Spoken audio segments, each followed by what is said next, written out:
dealing with trauma growing up in Philly. Growing up in Philly is trauma in and of itself. When are we going to fix that?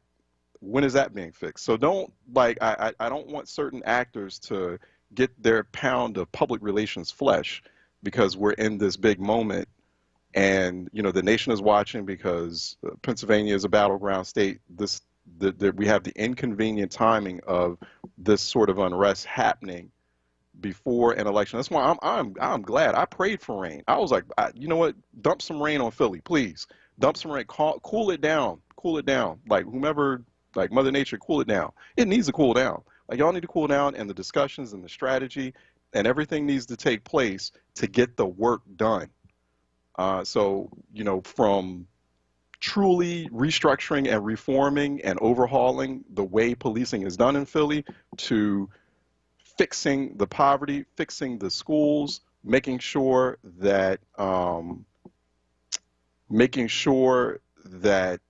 we don't have over a quarter of the adult population illiterate, making sure the city is clean, making sure the air is clean and the water is clean, um, making sure there's not such high rates of chronic disease from asthma to respiratory illness to cancers, the type of cancers that fester in Philadelphia and kill our loved ones, including my mother, who who passed away from from the lingering toxicity that's in this city that's still unresolved as folks like those in city council continue to find it necessary to help uh, build more natural gas plants in the city of Philadelphia. I mean, we got some real serious, like, fundamental issues that are constantly going on in Philadelphia. We need those fixed. We need those resolved, and they all lead up to those kinds of situations, like what happened on Monday afternoon in West Philly.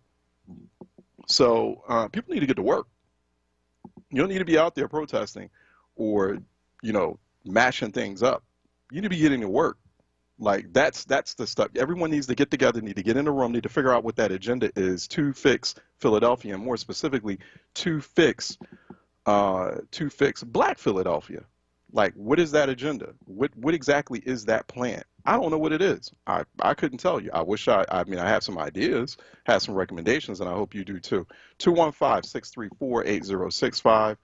866-361-0900. So I know there's certain people out there, certain political interests, certain advocacy interests, certain activists, they're looking for, they want Walter Wallace Jr. to be like George Floyd Part 2. I mean, I get it, and it's this big politics at the moment, and, and folks are watching, and they're like, okay, well, how's this going to influence or play out as far as the election is concerned, with it being just several days away. And people need to get to work. People need, don't look for a moment to happen so you can get on, you can get on TV. Like, look to fix this stuff. Like, I'm exhausted.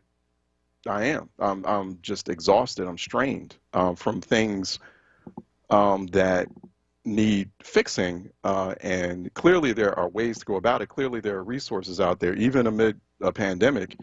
And it's just not getting fixed. Things are not getting resolved. And that's the work that has to get done in Philadelphia. 215-634-8065, toll free 866-361-0900. Let me go to Dr. Eugene Williams, who's calling in for a reality check. Doctor, how you doing, sir? Good morning. The last time I heard you discussing illiteracy or literacy there in Philadelphia, I was so moved.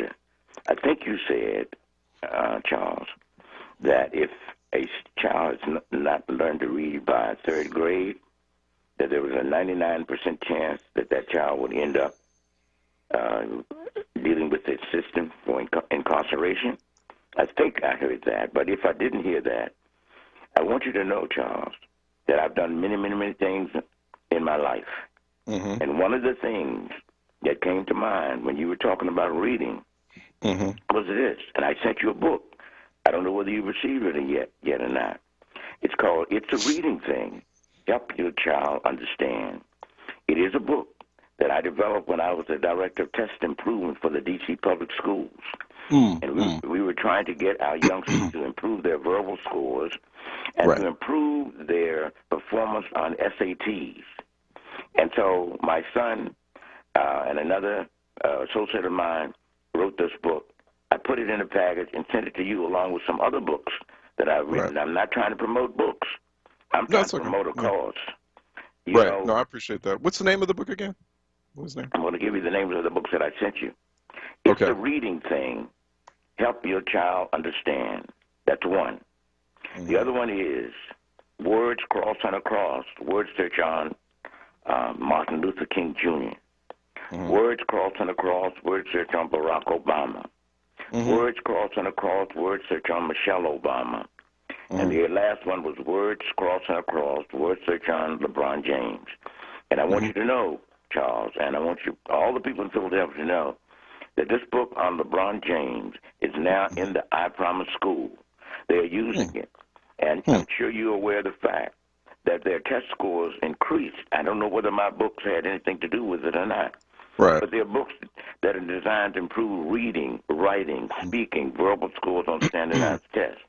But now, it's a reading thing, help your child understand. It's for parents. Because I sincerely believe that if parents did what they were supposed to do and teachers did what they were supposed to do, our kids would be reading better. You know, I have a 51-year-old son who was the first black kid to be in a Jell-O pudding commercial with Bill Cosby. He started reading at 3 years old. Why did he start reading at 3? Because when he walked into our home, the foyer, there were books. Books. Books all over the place. And That's right. And so, but you know, Charles, if you ever have this discussion again, don't have a professor like me, former Howard University professor. Find a parent in Philadelphia who has been successful, but deprived maybe, living in a rough area, but has been good in getting their kids to perform well on standardized tests and improving their reading. Have those kinds of people, and they are there in Philadelphia as they are all over the United States. Right. Sometimes when people like us come on the show, people said, oh, yes, yes, yes. Well, they did that. But if you got a true blue parent who's been successful, I think you'll get people to listen to you more and adhere and implement your suggestions. And so here this morning I'm working on a proposal right now. And I thought, I turned on my radio and I said, let me see what Charles is talking about this morning. And you talked about schools. And in a previous conversation, Charles, you talked about Dr. Hyde. Now, you know, I'm from Prince George's County, Maryland. And I know what you're talking about. So I won't go that way. But I know because I'm not sure if you want to go that way. Go ahead. No. People need to hear it. Right. I worked for, you know, I taught at Howard University for many years, and I decided I wanted to do something for young boys and girls. And so I left Howard, and I came to Prince George's County, Maryland, and I worked in an alternative school. I didn't want one of the public schools. I wanted one of the alternative schools. Right. And I had to deal with a situation with Dr. Hyde. I thought that he was always a very personable person, but I had some other issues, which, you know, I couldn't discuss right now because I don't want Dr. Hyde to be upset with me. But I know what you're talking about. People are not doing what they're supposed to do. You know, I worked in the D.C. public school system as an administrator. I was the director, to repeat myself, I was the director of test improvement. And we got test scores up. We increased merit scholars, national scholars. We did all of that. I was just looking at a magazine the other night, a Newsweek magazine. I was featured in Newsweek magazine. I've been featured all over the country. I'm not bragging. I'm just sharing. And as far as books are concerned, I don't write books to make money. I write books to bring about a change. And the change that I want to bring about is verbal improvement. And I know we can do it because I have done it. And so I just wanted to share that with you because I was very, very pleased to hear you talk about the literacy problem, but I was also moved enough to send you some books that I think you would find rather interesting and other people would as well and could use possibly with the children there in Philadelphia amidst all that's going on. No, I appreciate that, Dr. Williams. No, I think that's something that people need to hear. You're right. We need to bring some more. I mean, beyond me just doing the engaged in the occasional rant about it, we need to be a bit more deliberative in our discussions here on this program about illiteracy, and a little bit more expansive, and invite experts on, or just invite people on the ground who are dealing with it firsthand, whether from the training side, from the remediation side, or even from the side of someone who just recently learned how to read. So that I think that's going to be really important. That's really important for not just a city like Philadelphia, but a lot of other places too.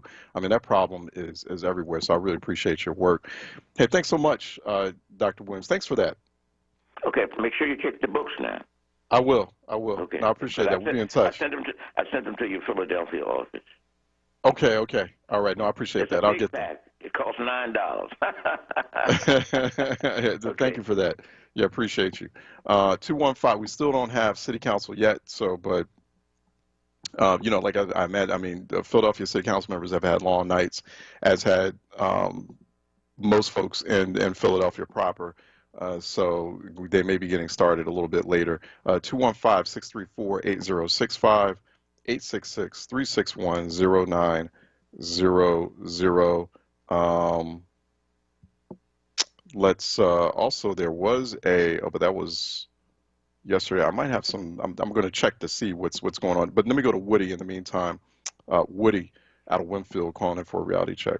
Yeah, Charles, I don't have any books to sell or anything like that, but I can tell you yeah. that I did a poster that says the book reads, but I don't. It's a kid sitting in the middle of a bunch of books with one of the books turned upside down, and he's pretending to read. So, there's a lot of kids that we have out there that have been cheated out of an education, so it's not so much like he was talking about the parents teaching. There's parents that can't read. That young man was shot down in cold blood. I watched his mother sit there and try to stop it. I watched his father try to share with people information. There's so much illiteracy going on that it becomes a public health issue if you can't read and express yourself. Right. You can get killed out here. And then you don't get a chance to exercise your First Amendment right of expressing yourself at all. So I'm going back to the public schools and the inner cities all over the country. They're the people to blame. And it started back 400 years ago when it was the law for you not to be able to have a book or to be taught to read. So this has become a public health issue. I heard a sister on sometime this week, she had Bob Casey on. And, it was deep because when he was talking about the American Disabilities Act, I say that this can be used as a disability. If you are out there not able to fill out an application, not able to get a job, not able to exercise, again, your freedom of expression because you graduated with a diploma as a receipt for educational services never truly rendered. That's a crime to give a receipt for a service not rendered. So I'm just trying to plant that. I'm not going to stay on with you. I'm just going to share with you. I've been working on this thing for the longest because my friends, I got so many friends I grew up with. I graduated in the inner cities. I'm one of those kids. If I didn't fight to try to get it done, my father, he wasn't a reader. It was my mother. She was the reader. My father was the guy that counted the money. He was a counter. He knew how to gamble and count. He could do that. But everybody has different skills. But when a kid comes out of school, that's your right as an American citizen. Where are our rights? When you talk about rights, these civil rights, it's human right to be able to read. It is. What's your thoughts? Because we have time. We don't have city council yet, but what are your thoughts on what's been unfolding past few nights? Well, I'm just telling you that there are going to be people that take advantage of things, of course. Yeah. But that young man was shot down in cold blood. Cold blood. Here he is. We already know he has a disability, on top of a disability, and then he's in a neighborhood where other people have the same problem in many cases that we don't talk about because we don't bring these things up. All we talk about is back on the parent. It's on the parent. But if the parent didn't get a chance to read and their parent didn't get a chance to read, and then you're raising kids that can't read, this will you're growing illiteracy.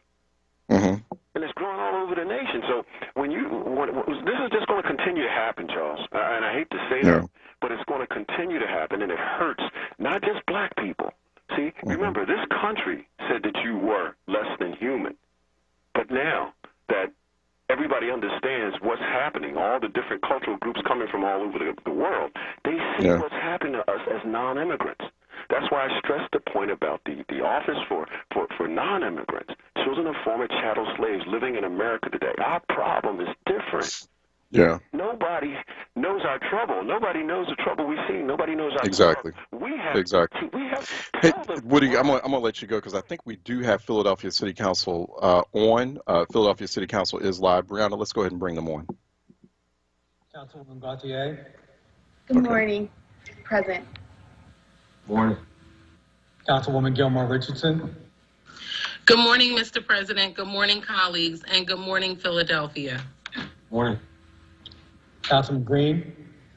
Good morning, Council President. Good morning, colleagues. I'm looking forward for another session of council today. Morning. Councilwoman Gim. Good morning, colleagues. I'm present. Morning. Councilman Heenan.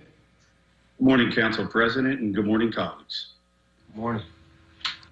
Councilman Johnson. Good morning, Council President. My heart and prayers goes out to the family of Walter Wallace Jr. Morning. Councilman Jones.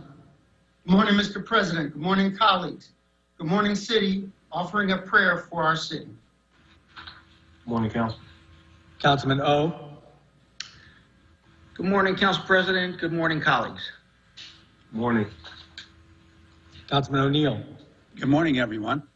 Morning, Councilman. Councilwoman Parker. Good morning, Mr. President and colleagues. Good morning. Councilwoman Kim Sanchez. Good morning, Council President and my colleagues. Good morning, Councilwoman. Councilman Squilla. Good morning, Council President. Good morning, colleagues. Good morning, Councilman. Councilman Thomas. Good morning, Council President. Good morning, colleagues. Good morning, Councilman. Council President Clark. Good morning, everyone.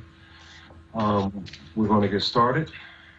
We've established our quorum. So, despite the great need, there will be no invocation today. We will, however, observe a very brief moment of silent prayer for our city, its leaders, and our citizens, and the Wallace family and the community of which that tragic event happened. We will now observe a brief moment of silence, please.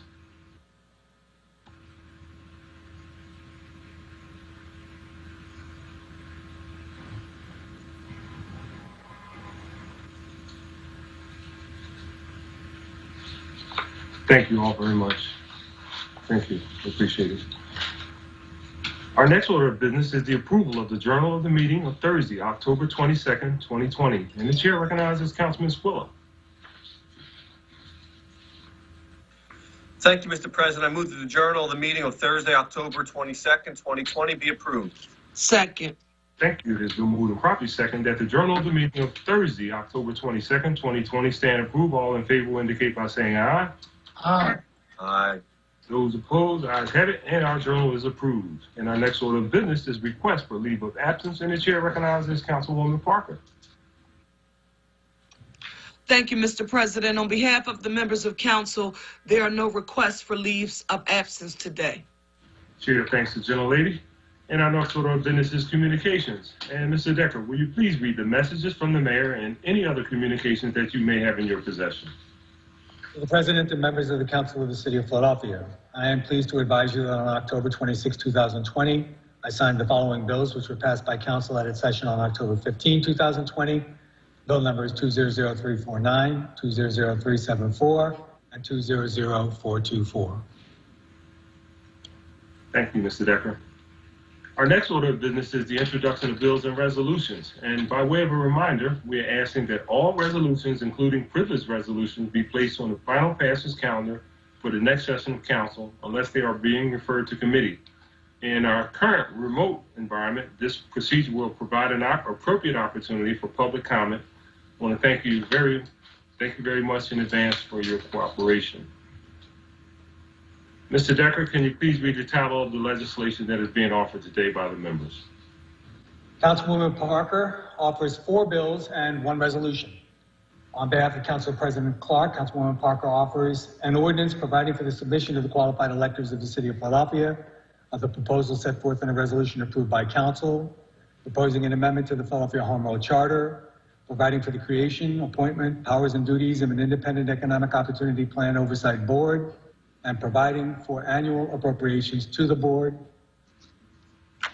And on her own behalf, Councilwoman Parker offers an ordinance amending Title 17 of the Philadelphia Code entitled Contracts and Procurement by amending Chapter 17-100 entitled Procurement Contracts to add disclosure requirements related to prior contracting experience and the demographic characteristics of employees and board members of contractors and subcontractors for city contracts for competitively bid goods. And an ordinance amending Chapter 17-100 entitled Procurement Contracts by adding requirements related to the provisions of information regarding the demographic characteristics of employees of and the labor force used by city contractors and subcontractors in the performance of work under certain city contracts for competitively bid services. And an ordinance amending Title 17 of the Philadelphia Code entitled Contracts and Procurement by amending Chapter 17-100 entitled Procurement Contracts and Chapter 17-1400 entitled Non-Competitively Bid Contracts, Financial Assistance, to add disclosure requirements related to prior contracting experience and the demographic characteristics of employees, other sources of labor, and board members of contractors and subcontractors for city contracts and public works. They will be referred to committee. Councilwoman Parker also offers one resolution on behalf of Council President Clark entitled a resolution proposing an amendment to the Philadelphia Home Rule Charter to provide for the creation, appointment, powers, and duties of an independent economic opportunity plan oversight board and to provide for annual appropriations for the board. And that will be referred to committee. Councilwoman Gilmore Richardson offers one bill entitled an ordinance amending Section 9-212 of the Philadelphia Code entitled Newsstands by expanding the allowable items newsstands can sell and offer. For the committee. Councilman Jones offers one bill and two resolutions entitled an ordinance amending the Philadelphia zoning maps by changing the zoning designations of certain areas of land located within an area bounded by Wissahickon Avenue, Hunting Park Avenue, Fox Street, and Roberts Avenue. That bill will be referred to committee. And two resolutions entitled a resolution recognizing and honoring Philadelphia native Kristen Welker for her outstanding poised and professional performance as moderator of the second and final 2020 presidential debate. Councilman, you wanted to be recognized after both resolutions, Councilman Jones? I think there is another.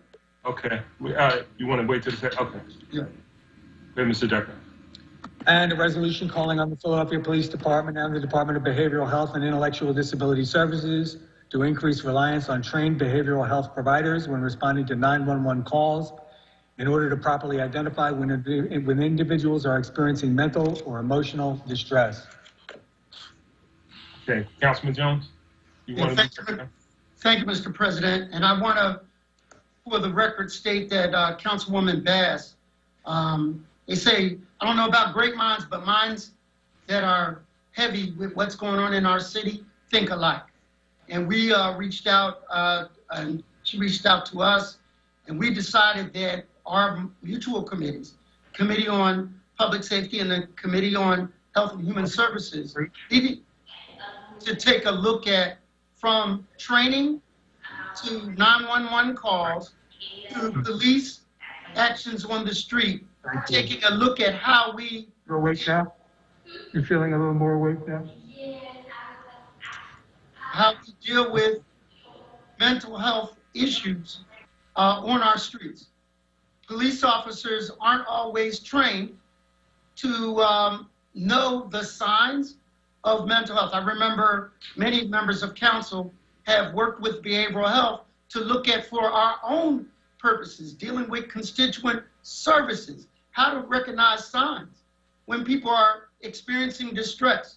So what we want to do is take a look at all of the steps from training to the 911 calls to boots on the ground on the street on how we can encourage graduated understanding of mental health crisis and then interaction with suspects who are presumed innocent until proven guilty and not sentenced at the point of arrest.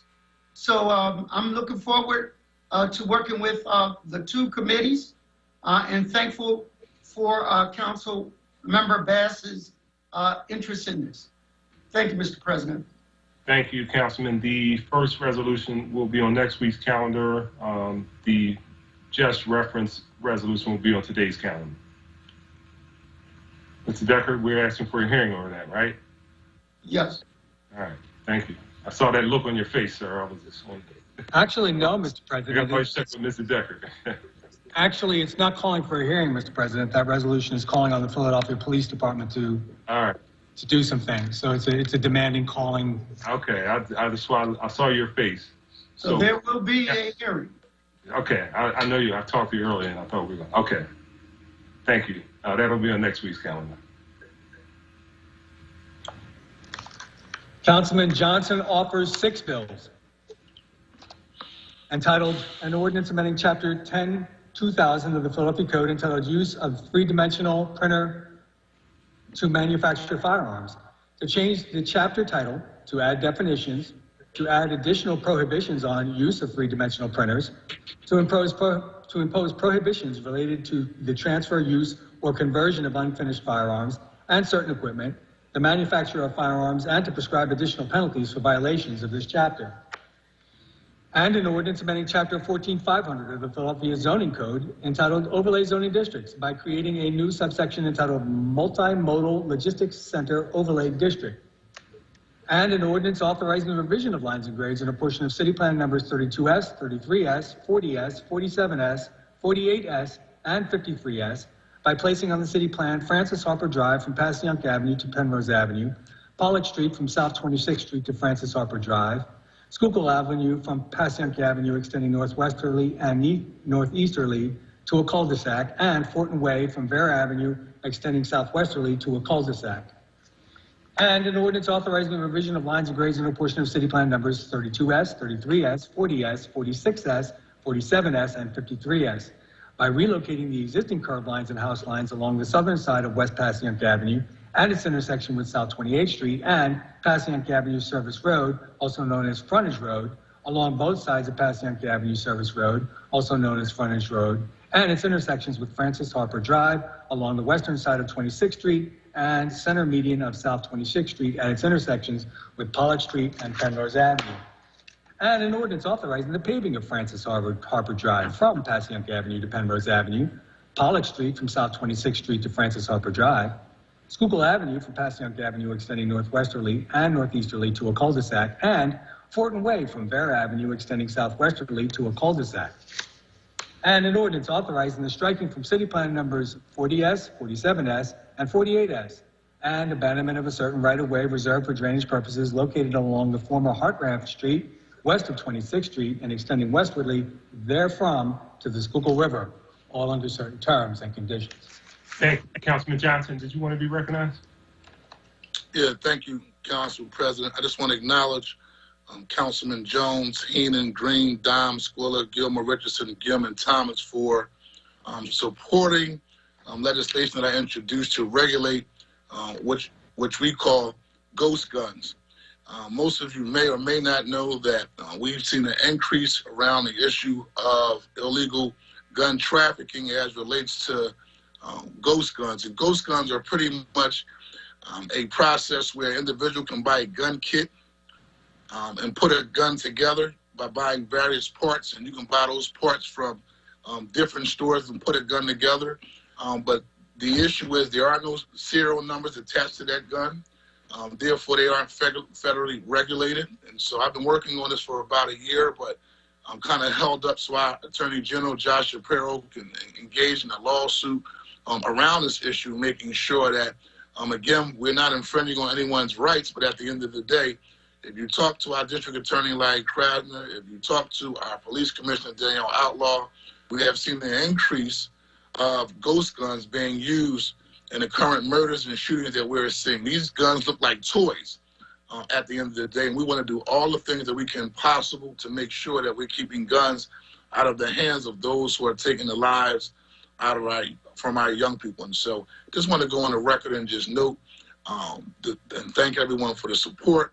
I look forward to addressing this issue in our hearing. in the near future. Thank you very much, Council President. Thank you, Councilman. Those bills will be referred to the appropriate committee.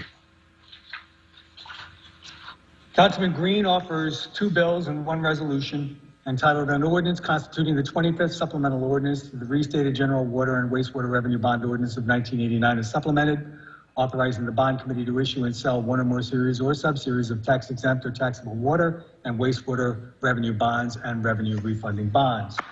And an ordinance constituting the 24th supplemental ordinance, the restated general water and wastewater revenue bond ordinance of 1989 is supplemented, authorizing the bond committee to issue and sell 1 or more series or subseries of tax-exempt or taxable water and wastewater revenue bonds and revenue refunding bonds. Thank you. They will be referred to committee. And a resolution recognizing College Possible Philadelphia and its first cohort of college graduates. And it will be on next week's calendar.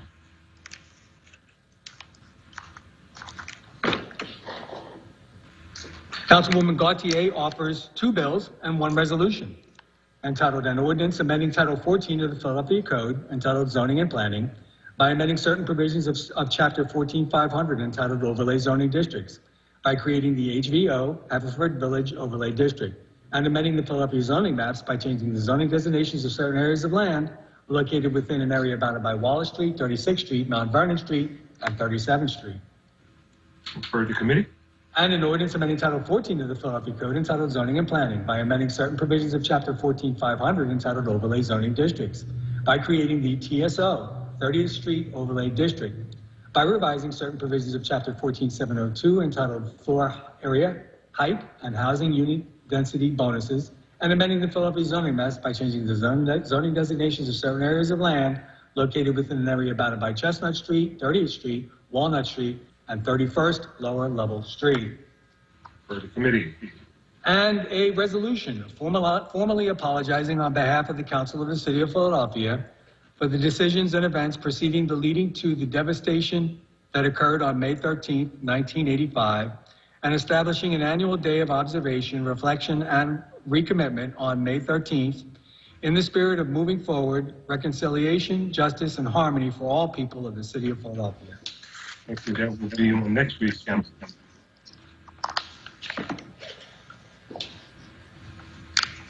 Councilman Thomas offers 1 bill and 1 resolution entitled an ordinance amending Title 12 of the Philadelphia Code entitled Traffic Code, including Section 12-102, definitions, Section 12-201, duties of the police department, Section 12-203, emergency and trial regulations, and Section 12-1401, traffic violation notices, parking violation notices, to establish policies regarding the noticing requirements by the police department for certain Commonwealth Vehicle Code violations. Chair recognizes Councilman Thomas. Thank you, Council President. I first want to, like so many other folks on this body, acknowledge what happened earlier this week and communicate my thoughts and prayers to the Wallace family, as well as that community who had to endure that unfortunate situation. Outside of that, I just want folks to know that this is a bill that we have been working on for months now. Thank you to my colleagues who took time over the last, last 10 days to 2 weeks to listen to this bill, to listen to what it is that we're trying to do. I also want to communicate, this is a bill that is not anti-anybody. I'm born and raised in the city of Philadelphia. I come from a family of service. My brother right now is in the military, served 10 years plus as a sergeant. My sister is a veteran. My uncle Aaron Thomas is one of the Edison 64. And I have another uncle who also served in the military as well, too. So, you know, my family comes from a space of service. And when we introduce a bill like this, what we're forcing everyone to do is just have a tough conversation on what it is that we need to do as it relates to how our communities are policed. Right now, based on data that we have around the bill, around 90% of traffic violation are for trivial manners and have nothing to do with public safety. We are spending a lot of man hours as it relates to policing in the city of Philadelphia on traffic.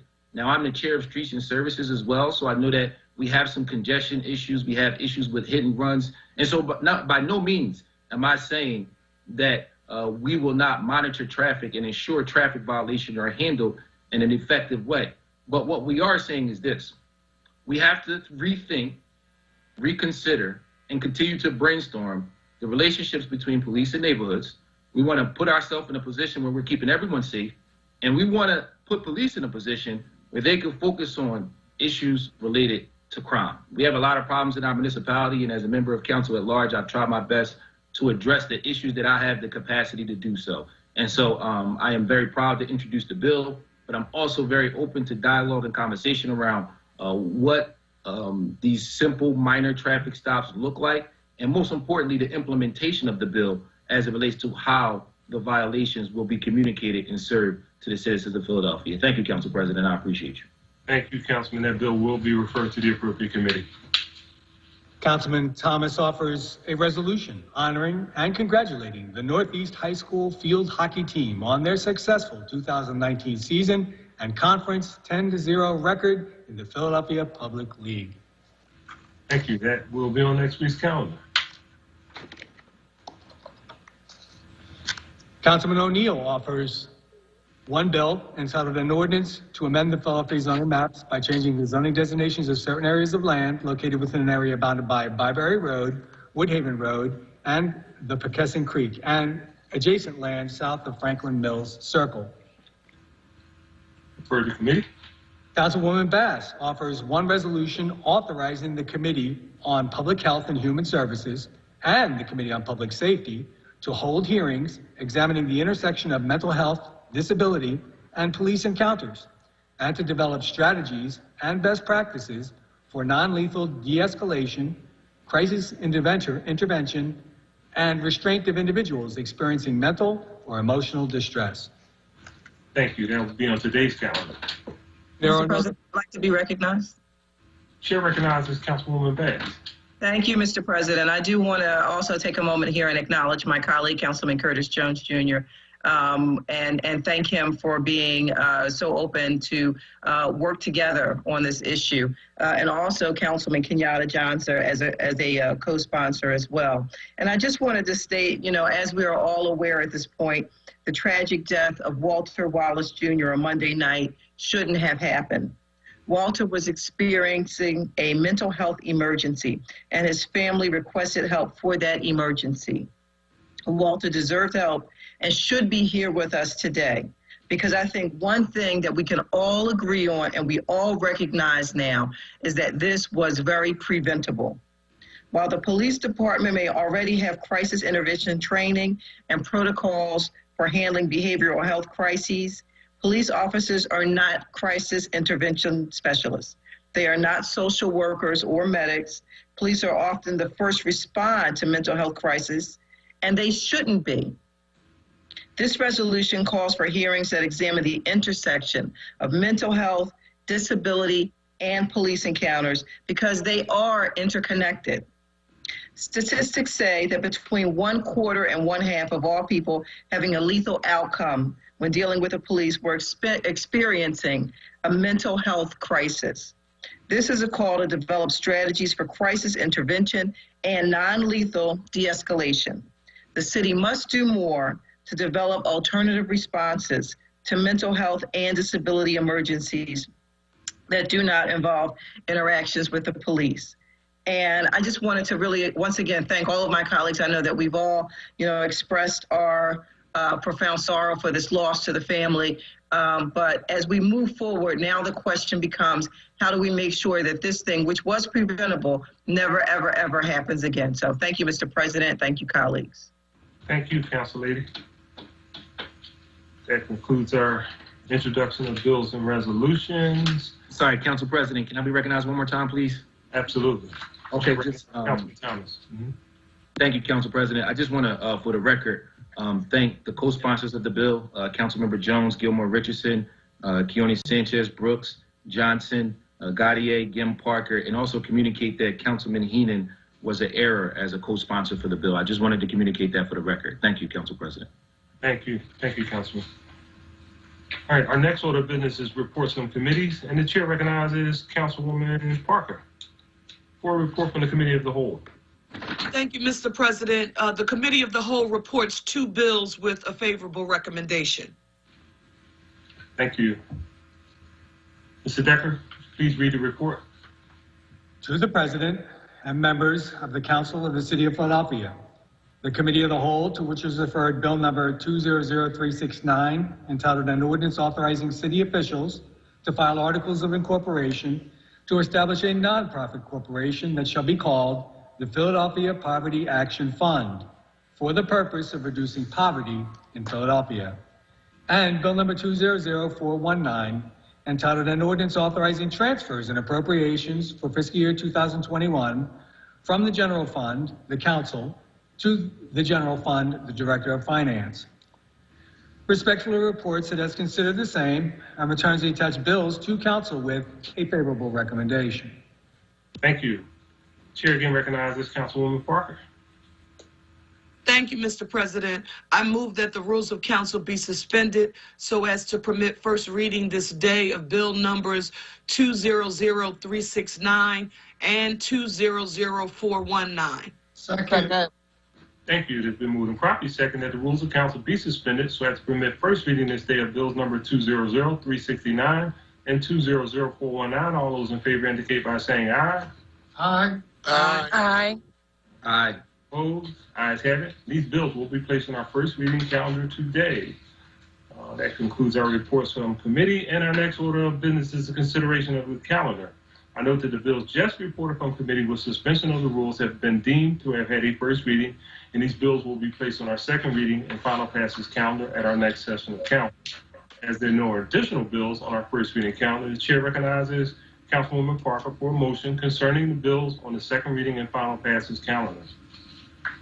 Thank you, Mr. President. In addition to the bills being considered on the consent agenda, the following resolutions and bills are being called up from the second reading and final passage calendars today. They are numbers 200579, 200580, 200581, 200582, 200583, 200584, and 200585. All other bills and resolutions are being held. Thank you. It's been moved and seconded that the rules Council President? Yeah. Could we return to the motion on the bills that are being called up for the consent agenda? We didn't complete that motion. Okay. Council, okay. We were on the, if Councilwoman Parker could go back to the page preceding that page that we were on, or that we were just on. The motion for the consent agenda bills.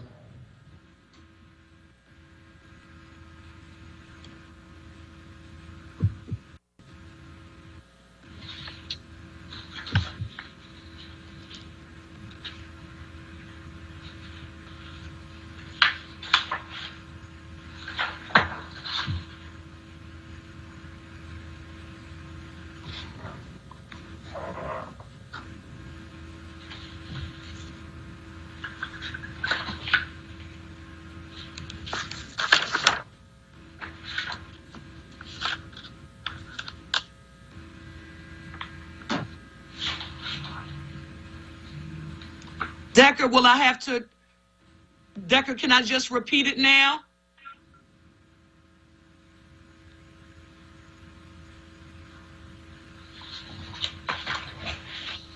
Mr. President, can you hear me well? Yeah, I can hear you. I'm not sure.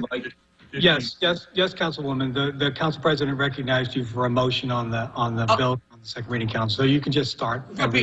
Okay, thank you, Mr. Decker. Thank you, Mr. President. I move that the rules of council be suspended to permit the use of a consent agenda to consider the following bills on the second reading and final passage calendars today. They are numbers 200417, 200159, 200252, 200158, 200163, 200179, 200185, 200186, 200187, 200209, 200210, 200211, 200259, 200373, 200388, 200415, 200422, 200423, 200495, 200496, 200499, 200500, 200517, and 200538. Second. It has been moved and seconded that the rules of council be suspended to prevent the use of a consent agenda to consider the bills just read by Councilwoman Parker.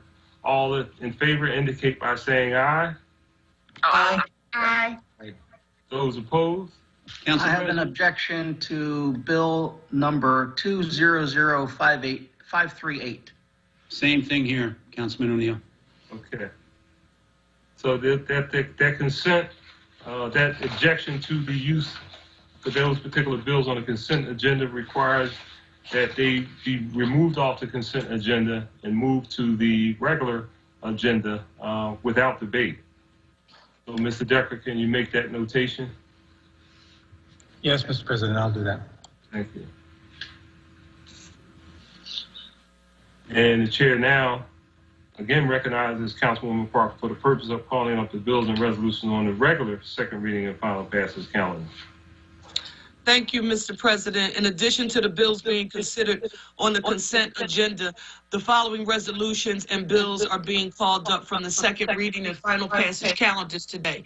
Numbers 200579, 200580, 200581, 200582, 200583, 200584, 200585, and 200538 that was just removed from the consent agenda. All other bills and resolutions are being held. Thank you. Thank you very much, Councilwoman. So we will now move to our public comment session, but before we proceed with the consideration of the public comment session, we will take around a 10-minute break. Mr. President? Yeah. Mr. President? Yes, Councilwoman. This is Councilmember Gilmore Richardson. I'd like to be recorded as voting aye on all bills and resolutions. I need to be excused for important business. Absolutely. Thank you, Councilwoman. Thank you. Thank you. Before we proceed with the public comment, we will now take a brief, say 10-minute recess to give our technology professionals some time to connect with the speakers we have for today's meeting. So we'll be back shortly. Thank you. I'm Philadelphia City Councilwoman Sherelle Parker, and this message is for the sisters. We wear a lot of hats. We're mothers, aunties and daughters, teachers, community leaders, and CEOs. We rise to the occasion every day. We're good at it too. And now, more than ever, we need to do what we do. Show up and show out this election.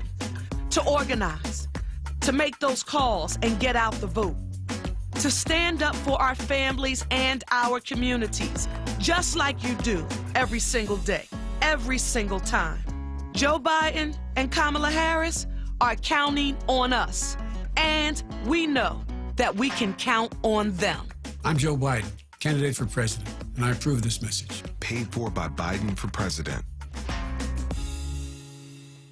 Dietz & Watson has been making premium meats and artisan cheeses for over 80 years. And when it comes to stacking sandwiches and party platters, they've got something for everyone in the family, like maple honey turkey breast, American cheese, buffalo chicken, and more. So get to your local deli and taste 4 generations of family recipes. With Dietz & Watson on the table, you'll have everyone coming back for seconds and thirds. Dietz & Watson, it's a family thing since 1939. Remember when Trump defended neo-Nazis? You also had people that were very fine people on both sides. Or downplayed the coronavirus? It's going to disappear one day. It's like a miracle. It's time to fire politicians who failed us and elect leaders who will fight systemic racism, have a plan to beat the coronavirus, and will address bias in our healthcare system. This election, remember whose side Trump is on, not yours. Request a ballot now. Make a plan to vote. Our lives depend on it. Paid for by the NAACP. We've all heard people say this election is the most important of our lifetime. Let's remember why that's true. Under the Trump presidency, racism has found a tragic new normal, emboldened by a president who has demonstrated disrespect and disregard for our communities while embracing and protecting white supremacists. While the coronavirus was taking our family members from us, Donald Trump deceived the nation by withholding information that could have saved lives. He protected himself instead of protecting us. Our economy is in shambles, our children's education jeopardized, and the Trump administration is in court right now trying to take away our health care. This has to end. Joe Biden and Kamala Harris are the leaders we need to chart a path toward opportunity, justice, and healing. From affordable health care to quality education and jobs, there's only one choice to move us forward. Vote for Joe Biden and Kamala Harris. Paid for by Black PAC and Priorities USA Action, blackpac.com and prioritiesusaction.org, which are responsible for the content of this advertising. Not authorized by any candidate or candidates committee. Monday through Thursday, keep it locked to WURD Radio. At 6 a.m., start your day with the Power Hour, hosted by Bishop Dwayne Royster and Reverend Mark Kelly Tyler. At 7, it's Wake Up with WURD with Solomon Jones. At 10 a.m., it's Reality Check with Charles Ellison. Then at 1 p.m., it's The Source, hosted by Andrea Lawful Sanders on Mondays, Tuesdays, and Thursdays, and the Black Women's Leadership Council on Wednesdays. At 4 p.m., it's Evening Words with Nick Taliaferro. Then at 7, it's Save Space with Sincerely Sarita. At 9 p.m., round up your day with Keeping It Real with the Reverend Al Sharpton. Keep your dial locked to WURD Radio, 96.1 FM and 900 AM WURD. Streaming live on WURDradio.com and the WURD Radio app. Or watch live on WURD TV via Facebook and YouTube. WURD Radio. Independent Black Media. Join Nick Taliaferro this Thursday at 5 p.m. for a very special conversation with Matt McGill and Kimberly Egoin of WVON Radio in Chicago on the racial unrest in Chicago and Philadelphia. That's this Thursday at 5 p.m. Simulcast on WURD Radio and WVON in Chicago.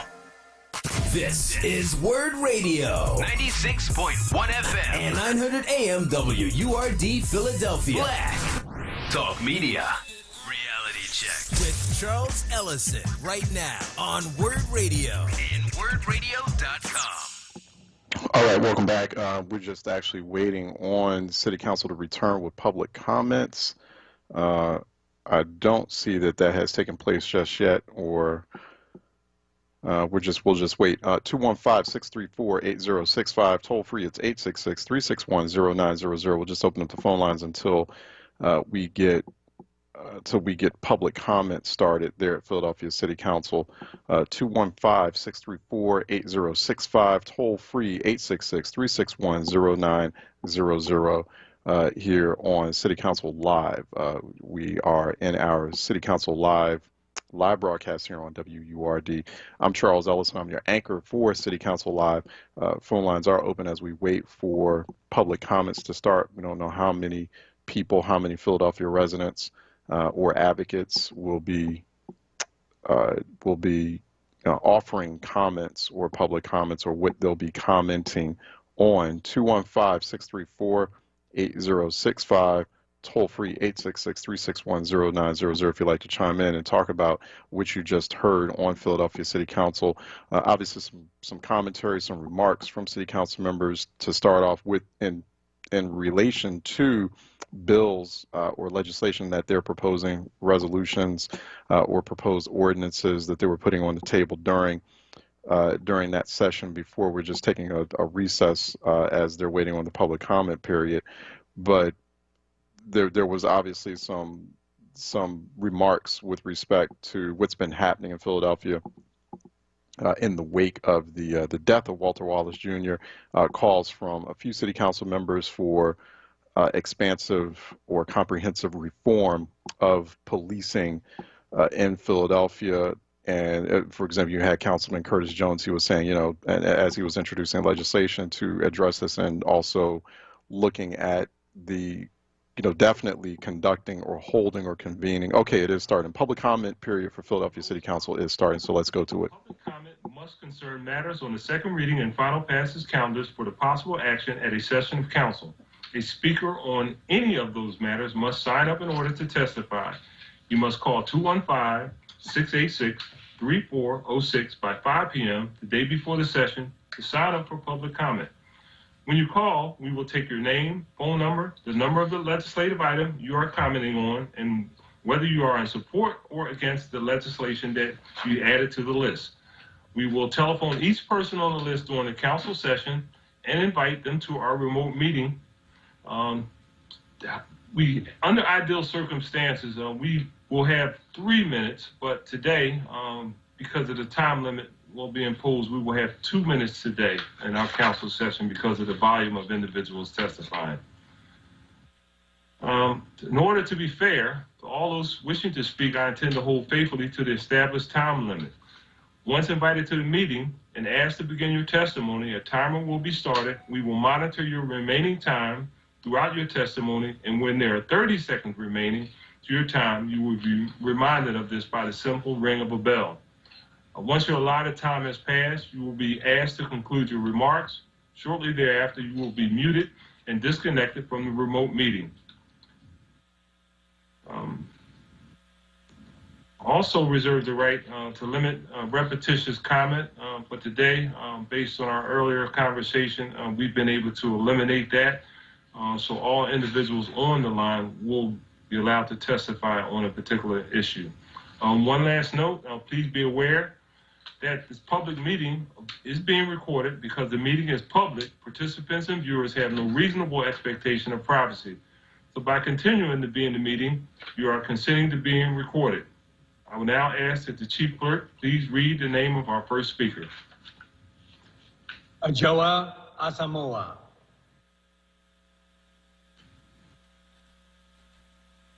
Good morning, Council President Darrell Clark, Councilwoman Sherelle Parker, and distinguished members of the committee. My name is Ajoa B. Asamoah, and as a proud two-time graduate of Temple University, an alum of Temple University's African American Studies Department, and as the racial equity champion and political strategist who developed the legislative strategies for the Crown Act movement on behalf of the Crown Coalition, co-founded by Dove, it is my honor to join you again in full support of Bill number 200252. There is a long-standing history and problematic practice of racial discrimination based on hair in the United States. There have been countless cases where Black people have been discriminated against for wearing natural hair and or protective styles, including but not limited to braids, locks, twists, bantu knots, afros, etc. This prevalent form of discrimination includes being fired, passed by promotions, and even having employment offers rescinded. It impacts the upward mobility of individuals and families, and it has been the reason far too many children have missed school and had negative educational experiences. As I think about the work we've done at the local, state, and federal levels, I think about the dynamic student, Faith Kennedy in Louisiana, who was sent home in tears because she wore beautiful braids that were deemed a violation of school rules. I think about DeAndre Arnold in Texas. That was time. Hello? I'm sorry. I think about DeAndre Arnold in Texas, who was told he could not participate in his high school graduation ceremony with his friends due to his locks, a display of cultural pride. I think about representing the students across the world who I think, along with other people, was that the bell? You have 30 seconds that you can wrap up in 30 seconds. I am so sorry. There are okay. distractions that are okay. The African aesthetic is beautiful and it must be lifted and valued. The issue of narrow beauty standards in America continue to perpetuate unfair scrutiny, injustice, and discrimination in workplaces and schools against Black people, and it warrants the legislative fix. Councilwoman Parker has proposed and championed Bill number 200252 will ensure protection against discrimination based on hairstyles by extending statutory protection to hair texture and protective styles. I applaud you, Councilwoman Parker, for championing the Crown Act, and on behalf of the entire Crown Coalition, including over 70 civil rights and civic engagement-focused organizations, and my colleagues Kelly, Orlina, Marcy, AC, and Melanie, we thank you and encourage you all to support this bill. And I'll submit this written testimony. Thank you so much for your testimony. The next speaker is Phil Lord.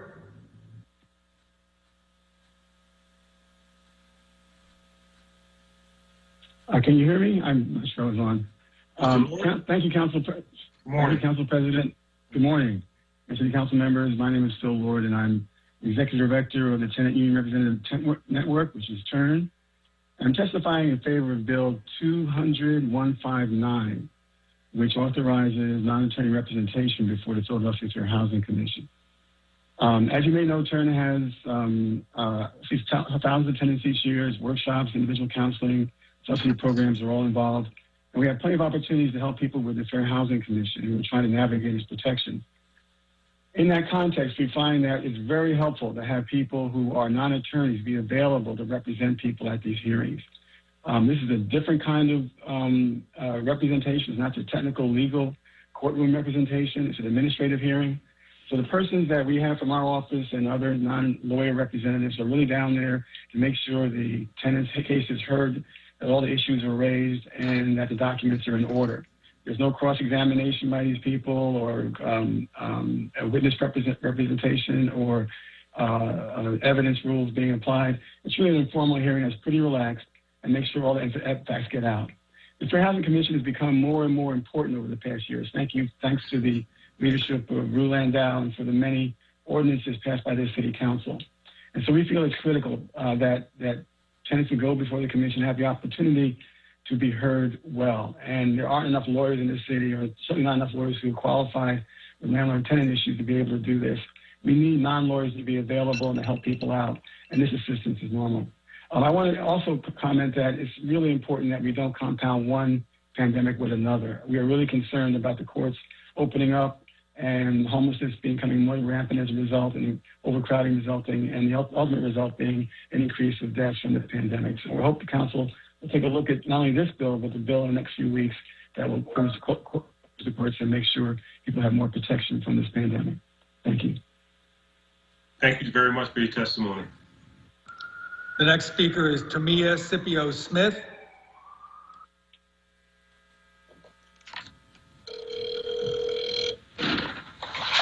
Hello, I'm here. Let's see, Tamia Scipio Smith.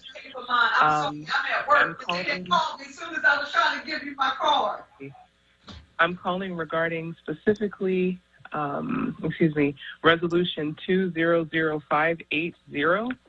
I'm here to provide testimony today. Is it still up for review consideration? Yes, you're here. Before we vote on the bill that you referenced, we would have to hear your public comment. So please proceed with your public comment. And you have Okay, thank you so much. You're welcome. I'm Tamia Scipio Smith. I'm the Education Policy Director at PCCY, Public and Youth. Thank you for the opportunity to speak this morning. I'm here today in support of Resolution 200580. I'm calling on City Council to show its support for House Bill 526, which calls for ending the use of taxpayer funds to pay for cyber charter education when local school districts offer their own full-time cyber charter programs. Supporting this bill is fiscally responsible and a common-sense option for Philadelphia. By championing this bill, sponsored by the Republican House Education Chair Kurt Sonny, City Council is taking a step back from the biting, ultra-polarized rhetoric that currently plagues our political system. Instead, by showing its support for this Republican bill, the Council is moving toward a bipartisan solution to fix a significant part of Pennsylvania's badly broken charter school law, cyber charters, an overhaul that is nearly 20 years past due. Like 90% of the state's districts, the School District of Philadelphia offers an in-house cyber program for students. Unlike the other school districts, Philadelphia spent a whopping $160 million in cyber charter tuition during the 2018-2019 school year. And thanks to a jump in enrollment by more than 1,200 students this year alone, that amount is expected to grow by $15 million. That's an unacceptable jump in a year when school districts across the state are expected to face millions of dollars of increases in mandates, shortfalls, and in local revenue and significant costs related to COVID. For the amount of money school district is pouring into cyber charters, one would expect a strong return on investment. However, nothing could be farther from the truth. Cyber charters have never delivered on that expectation. Nearly 19,000 students attending cyber charters are performing worse on state assessments than students attending the School District of Philadelphia. For instance, if you just look at math performance, 83% of the students are attending cyber charter schools where the overall performance is worse than that of students in the Philadelphia School District. While abysmal, this is unsurprising considering the Credo study from Stanford University last year found that Pennsylvania students attending cyber charters had learning gaps equal to 106 less days in reading and 118 fewer days in math compared to their peers in traditional public schools. Philadelphia students deserve better. Again, we are not asking City Council to pass a law. We're calling on Harrisburg to do that. The state will have to implement processes that address the transitional needs of students and ensure the continuity of their education. We are asking City Council to tell Harrisburg that the current cyber charter law and the way that we are funding cybers is not working for students or taxpayers. But enough is enough. Continuing to mandate that the district pays for failing schools while the school district of Philadelphia, I'm sorry. Ma'am, yeah, your time is up. Oh. Second up. Okay, thank you so much. Thank you. Thank you. Thank you. Thank you for your testimony. The next speaker is Deborah Weiner. Hello, my name is Deborah Weiner, City Council President Clark and members of council. I am here to speak about cyber charter enrollment and Resolution 200580, which would endorse House Bill 526 and end the use of taxpayer funds to pay for cyber charter schools when school districts offer their own full-time cyber school programs. As you know, cyber charter enrollment in the Commonwealth has surged. Estimates are that 62,000 students are enrolled in cyber charters this fall. These charters are authorized not by local school districts, but by the Commonwealth because they serve students from all over Pennsylvania. Philadelphia has enrolled more than 1,220 new cyber charter students as of October 21, an increase that could cost the district around $15 million, in addition to the more than $106 million it is already spending on cyber charter tuition.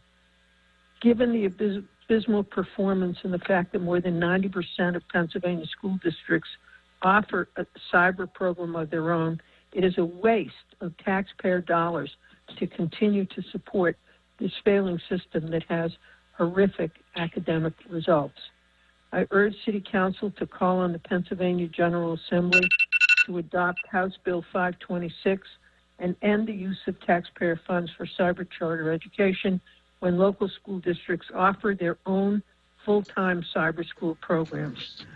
The bill would require parents or guardians living in a district that offers a full-time cyber charter education program to pay tuition and fees for their student if they enroll their student in a cyber charter school. Procedures, of course, will need to be developed to address the current cyber charter student tuition payments. Adopting the bill would be a much-needed reform and ease the burden on local school districts and taxpayers. The bill has bipartisan support as introduced by the Republican chair of the House Education Committee, Representative Kurt Soney. Thank you. Can you kind of wrap it up? When the second bell rings, your time is up. If you want to. I'm done. You're done. Thank you so much for your testimony. Appreciate it. Thank you. Bye-bye. Bye.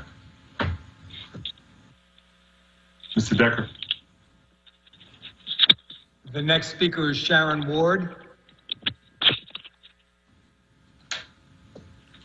Thank you very much, and thank you for the opportunity to present testimony on Resolution 200580 today. Thank you, Council President Clark and Council members. I'm here representing LEARN, the Leaders in Educational Accountability and Reform Network, to support City Council's resolution in support of Kurt Soney's bill. The bill is a win-win situation for parents and for taxpayers. It preserves choice for families, but it also improves accountability and will begin to reduce the excessive costs that school districts are paying for cyber charter education.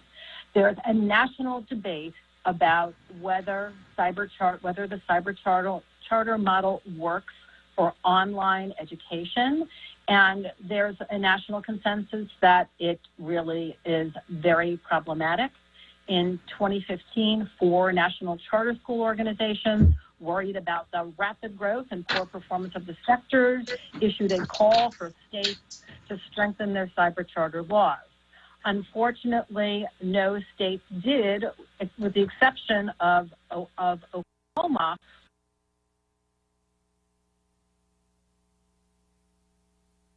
In that state's cyber charter schools. Sonny's bill provides a good balance. It ensures that students have options. It reduces the costs for the district, and it allows the school districts to improve accountability. More than half of school districts offer cyber charter programs. During the pandemic, they all operated at 1/3 to 1/2 the cost of cyber charter schools.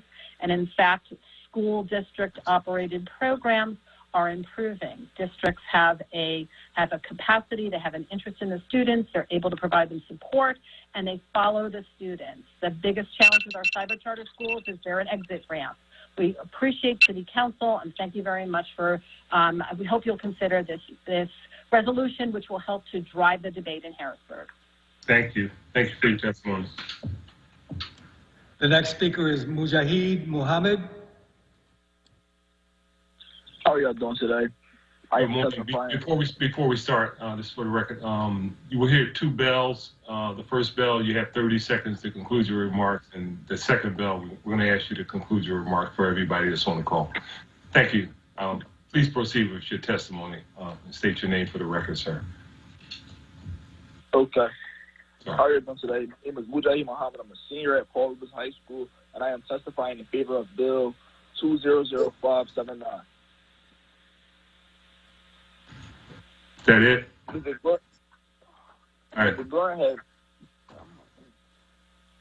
Gordon is the best principal in the United States right now. During my short time at Paul Robeson, he has made it like a family environment. He is the one principal I know that is always there for you and will do whatever he needs for his kids. He helped me become a better person in life, helped me stay on track over the years, helped all his students stay on track over the years. He's the only principal I know that will stand outside and wait for all his kids to get in the building and greet them with handshakes and smiles. I'm finished. All right. Thank you. Appreciate your testimony. Thank you. The next speaker is Kiara Prince. Hi. Good morning. Just please state your name for the everyone. record. Proceed with your testimony. Good morning, everyone. My name is Kiara Prince, and I'm here to speak in favor of Bill 200579. I am an alumni of Paul Robeson. I graduated in 2019. Mr. Gordon is one of the most kind and genuine principals I've ever had the opportunity to work with. When applying for Walnut Hill College, I was not accepted immediately. I was crushed, but Mr. Gordon wouldn't allow me to give up. He gave me other options and alternatives. With perseverance and determination, because of the instruction Mr. Gordon gave me, I kept going to Walnut Hill, and now I am a sophomore there, and a major part of this part of my life is because of Mr. Gordon, so I would like to thank him. That's it. Thank you. Thank you so much for your testimony. We appreciate it. The next speaker is Lyrica Wise. Good morning, everybody. My name is Good morning. Lyric Wise, and I'm testing in favor of Bill 200579. Now, coming to Paul Robeson, I had no guidance. I lost my dad 8th grade year, so I went into high school with my head in all of the wrong places. Looking back now, I wouldn't consider myself your average honor student, because honestly, through all of the hardships and sacrifices I had to make to be one step closer to the success that I want, I would have to give all my thanks to Principal Gordon. I've honestly been down a lot of rocky roads. I've been kicked out of 3 schools, and one of them was an alternative school. But everybody I've met has always has always used that against me. But Gordon has helped to show me that there's power in everything. It's even power in the faults that we have every single day. And because of this, I've been involved in my community. I've been involved in everything. In this community, so many kids like me feel unheard because we've never met people who tell us our voice and our story matters. And it breaks my heart because there's so many people that have potential, but it is lost because reality is success is inconvenient. It doesn't care about any of the hardships or the sacrifices we have to make. It's just messy. But people want to know things like this, and nobody says it because we have no voice. Gordon helped show me my voice, and he'll help pave the way. I know I'm going to be something because of him. Thank y'all for hearing everything I have to say. If Gordon, you're listening, I love you. Thank you. Thank you so much for your testimony. We appreciate it. Thank y'all for hearing me. The next speaker is Michael Cho. Hi, Council Member Darrell Clark, President, and Council members. I am President of the Korean American Chamber of Commerce for Philadelphia. And just to give you a background, the prior riots, the Korean community was especially hit hard. They had about $19 million in damages, and at least 75 businesses were affected. I opposed Council Bill number 20538, which would strip law enforcement of non-lethal tools like tear gas during public demonstrations. The Korean Chamber believes that such an ordinance will have a psychological and chilling effect on the police officers, further handicapping their ability to prevent the widespread looting and destruction of property and small businesses that has plagued the city. This ordinance will not make conditions safer for demonstrators, residents, or business owners. As non-lethal options are taken off the table, police officers may be placed in difficult predicaments that could lead to the deployment of more lethal options. Furthermore, as the police become less engaged to stop widespread looting and destruction of property, business owners would be forced to take up their own arms in defense of their businesses and livelihoods. This could lead to potentially dangerous and violent interactions for both business owners and looters and vandals. The Korean Chamber wants Korean businesses to be safe from such destruction of their businesses and of themselves. They would like to see their businesses and communities protected by well-trained police officers with all necessary tools at their disposal, rather than officers fearful of retribution or a potential lawsuit. During these unprecedented and volatile times, we must uphold law and order and protect the small businesses, citizens, and protesters from harm. Small businesses fear that this bill would adversely impact police department activities while attempting to protect our communities during First Amendment-related riots, protests, and looting. We are taxpayers. Please give us security that we can live safely and work in Philadelphia. Thank you. Thank you for your testimony. The next speaker is Marianne Powdard.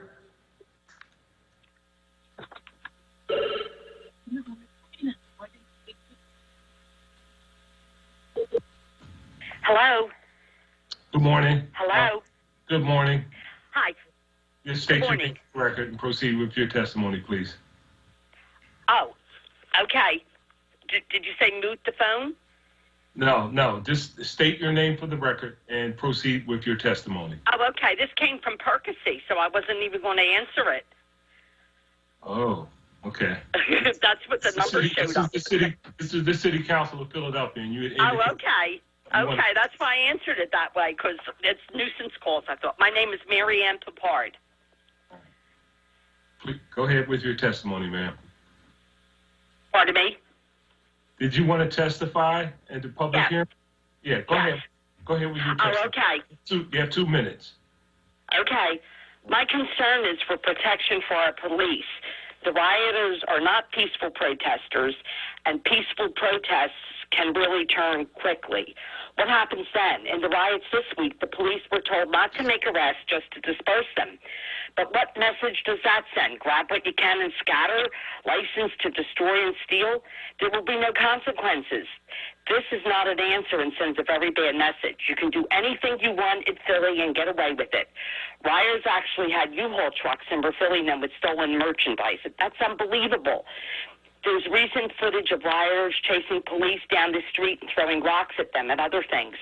It is absurd that it has come to this in Philly. It's frightening to see, and can you see the message this sends to the rest of the United States and the world about how we no longer have protection? Our police are running from the thugs because the city does not want the police to protect themselves, nor the city of the citizens, rather, of Philadelphia. Tear gas or rubber bullets should definitely have been used in this incident. Why didn't the city allow this, and why did they allow the destruction? Another problem with not allowing the use of rubber bullets and tear gas is what constitutes peaceful. So many incidents in media coverage said mostly peaceful, with the complete mayhem and the burning cars and buildings in the background. I think the first rock thrown or the first fire started ended the connotation of peaceful.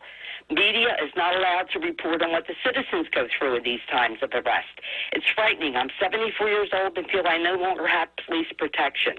Philly is setting itself up for citizens having to defend themselves and their property. Is that what you want? In the last riots, the mayor called individuals trying to protect their property vigilantes. But what were they supposed to do? What were their options? Violence should be nipped in the bud by allowing this to happen. Go through these times of arrest. You should get a handle on things in the beginning. If you wait, it's too late. Parameters should be set as to what is not allowed in the peaceful protest. Let it be known there will be consequences if not adhered to, but then follow through on that. I believe that not much was done to the rioters after the protest early this year. I know I read most charges were dropped. As for the tear gas used on the Vine Street Expressway, I believe that was justified. A state trooper was alone in his car and protesters began mocking it. Numerous orders from SWAT teams to disperse were ignored. Tear gas was then used. It was correct. The big mistake was Philadelphia apologizing for it. Ma'am, you can kind of conclude your Pardon remarks. me? You can conclude. I can't hear you. I said, can you please conclude your remarks? Your time is up. Okay. Yes, thank you for your testimony, though. Okay. Thank you. The next speaker is Elizabeth Boge. Thank you very much. This is Dr. Elizabeth Boge. I am a pediatrician and resident in West Philadelphia. I'm here to testify in favor of Bill number 20053. This testimony in favor is for the less lethal devices. And I'm testifying both as a community member and a pediatrician who responded to children who were sleeping in their homes and were tear gassed in my neighborhood, requiring extensive medical treatment. In addition, I'm speaking on behalf of multiple medical societies throughout the country that have given their scientifically and data-based recommendations that tear gas and rubber bullets should not be used because of the risk of long-term health risks and because they can be used to injure permanently people who are not directly targeted by them. I would really recommend passing this bill based on the data that we have and not just on people's feelings or opinions. I think if we look at the data, both from the medical side and from the sociology side, that says that when tear gas and rubber bullets are used, there tends to be an escalation of force, not a de-escalation, as some believe. Then it really shows that we have no benefit from using tear gas and rubber bullets, either from a health perspective nor from a use of force perspective. Thank you very much for your time. Thank you for your testimony. The next speaker is Roman Zukov.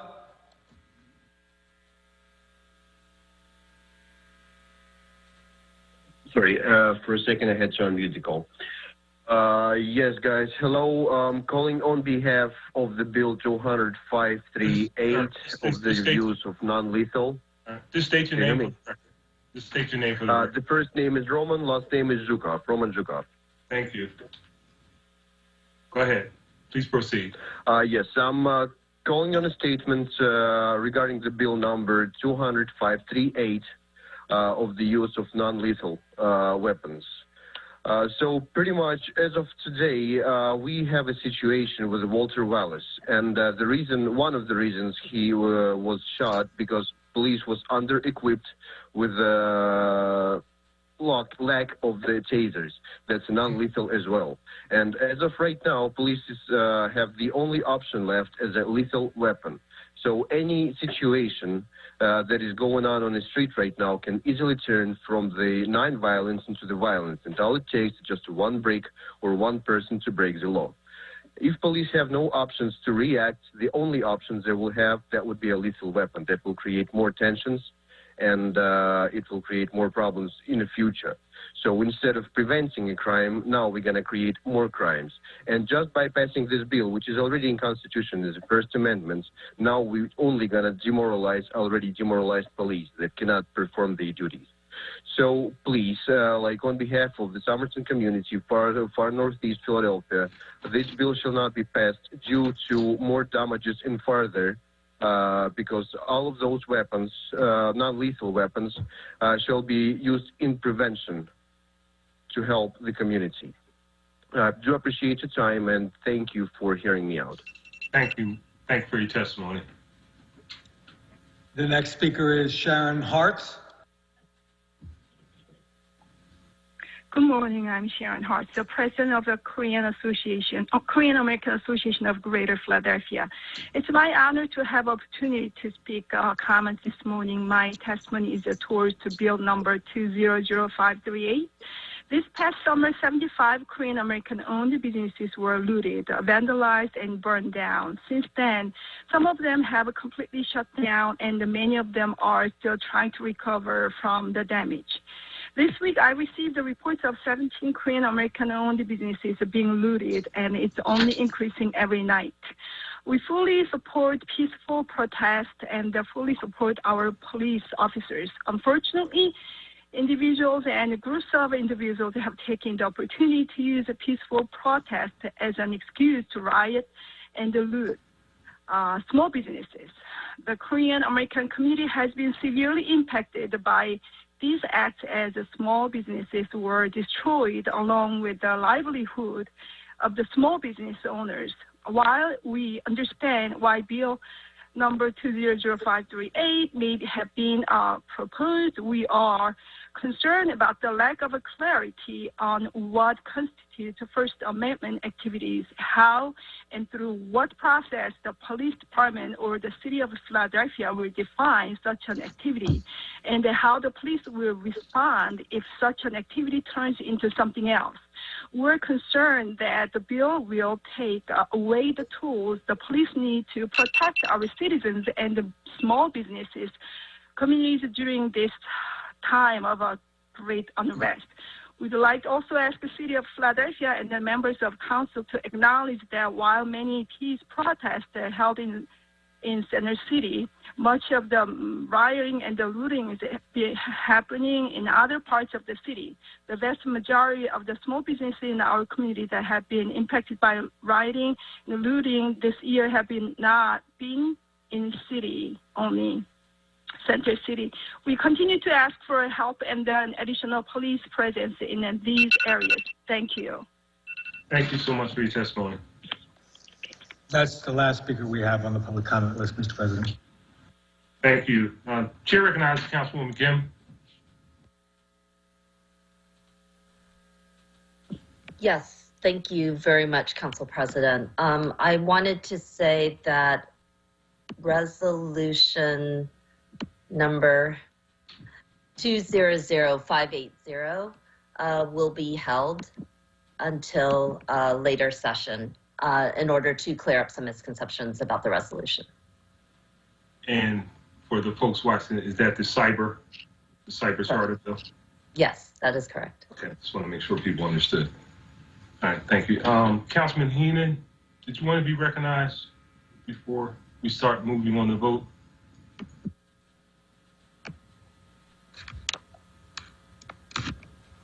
Councilman Heenan? Okay, I'm wait till he gets back. Okay, he indicated he wanted to be recognized. Okay.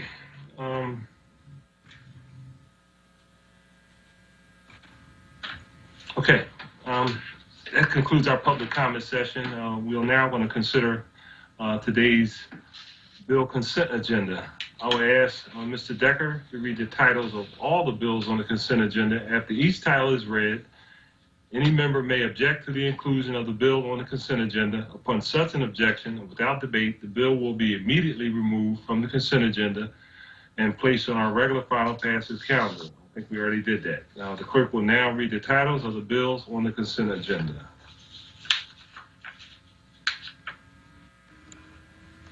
Bill number 200417, entitled an ordinance amending Title 4 of the Philadelphia Code, entitled the Building Construction and Occupancy Code, and Title 14 of the Philadelphia Code, entitled Zoning and Planning, by adding disclosure requirements with respect to certain applications, permits, and notices. And Bill number 200159, entitled an ordinance amending Chapter 9800 of the Philadelphia Code, entitled Landlord and Tenant, to clarify and amend applicable procedures pertaining to the Fair Housing Commission and to provide for the adoption of regulations. And Bill number 200252, entitled an ordinance amending Chapter 91100 of the Philadelphia Code, entitled Fair Practices Ordinance Protections Against Unlawful Discrimination, to clarify that unlawful discrimination includes discrimination based on characteristics such as hair texture and hairstyles. And Bill number 200158, entitled an ordinance authorizing Altera Properties to construct, own, and maintain a proposed exterior building ramp and steps at 1401 through 15 Arch Street. And Bill number 200163, entitled an ordinance establishing no truck parking regulations on Belfield Avenue between North 20th Street and Worcester Street, and Ogons Avenue between West Somerville Avenue and Lindley Avenue. And Bill number 200179, entitled an ordinance amending Section 9213 of the Philadelphia Code, entitled Farmers Markets, by adding a permissible location on Ogons Avenue. And Bill number 200185, entitled an ordinance amending Section 12701 of the Philadelphia Code, entitled Designation of Bicycle Lanes, to authorize bicycle lanes in the vicinity of Passyunk Avenue from 61st Street to Essington Avenue, and Essington Avenue from Passyunk Avenue to Bartram Avenue, and making associated changes to parking regulations within the same limits. And Bill number 200186, entitled an ordinance amending Section 12701 of the Philadelphia Code, entitled Designation of Bicycle Lanes, to authorize bicycle lanes in the 3rd Council District in the vicinity of South 49th Street from Pascal Avenue to Grays Avenue from 49th Street to Lindbergh Boulevard, and Lindbergh Boulevard from Grays Avenue to Elmwood Avenue, and making associated changes to parking regulations within the same limits. And Bill number 200187, entitled an ordinance establishing a no parking regulation on the east side of North 31st Street between Jefferson Street and West Thompson Street. And Bill number 200209, entitled an ordinance establishing parking regulations in the vicinity of Green Street and North 11th Street, North 13th Street and Mount Vernon Street, Allen Street and Germantown Avenue, Wallace Street and North 12th Street, Lawrence Street and Poplar Street, Brandywine Street and North 10th Street, Burke Street and Girard Avenue. And Bill number 200210, entitled an ordinance authorizing Walnut Street Theater Corporation to construct, own, and maintain a proposed building overhang encroachment at 815 to 23 Walnut Street. And Bill number 200211, entitled an ordinance establishing no truck parking regulations on 5800 Musgrove Street. And Bill number 200259, entitled an ordinance authorizing the construction, installation, ownership, use, and maintenance of an open-air sidewalk cafe at 901 through 25 North Delaware Avenue. And Bill number 200373, entitled an ordinance authorizing Gojo Incorporated to install, own, and maintain a proposed sidewalk cafe at 4536 through 40 Baltimore Avenue. And Bill number 200388, entitled an ordinance authorizing RPG Hamilton, Kara Radner Property Group, to construct, own, and maintain both existing and proposed pedestrian scale street lights at 440 North 15th Street. And Bill number 200415, entitled an ordinance establishing a no truck parking regulation on both sides of Talbot Street from Torresdale Avenue eastbound to the end of the roadway.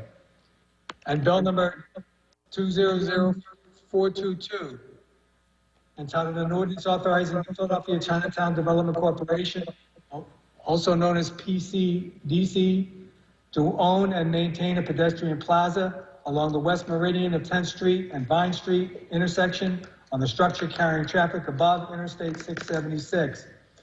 And Bill number 200423, entitled an ordinance authorizing Keystone Property Group to construct, own, and maintain a proposed exterior building ramp at 100 South Independence Mall West.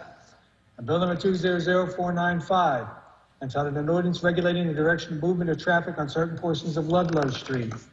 And Bill number 200496, entitled an ordinance amending section 11104 of the Philadelphia Code, entitled curb cuts, to define curb cut and add prohibitions on curb cuts in order to facilitate the construction of transit platforms. And Bill number 200499, entitled an ordinance authorizing Mark Capriati to install, own, and maintain a proposed sidewalk cafe at 310 West Master Street. And Bill number 200500, entitled an ordinance removing existing parking meters and regulations, as well as establishing an authorized vehicles only regulation in front of 7306 Castor Avenue and both sides of the 7300 block of Elgin Street. And Bill number 200517, entitled an ordinance amending section 5 of an ordinance, Bill number 180692, approved October 31, 2018, entitled an ordinance legalizing an existing wood deck and ramp encroachment at 1338 to 1344 Rising Sun Avenue by extending the period for compliance with the terms and conditions stated therein, all under certain terms and conditions.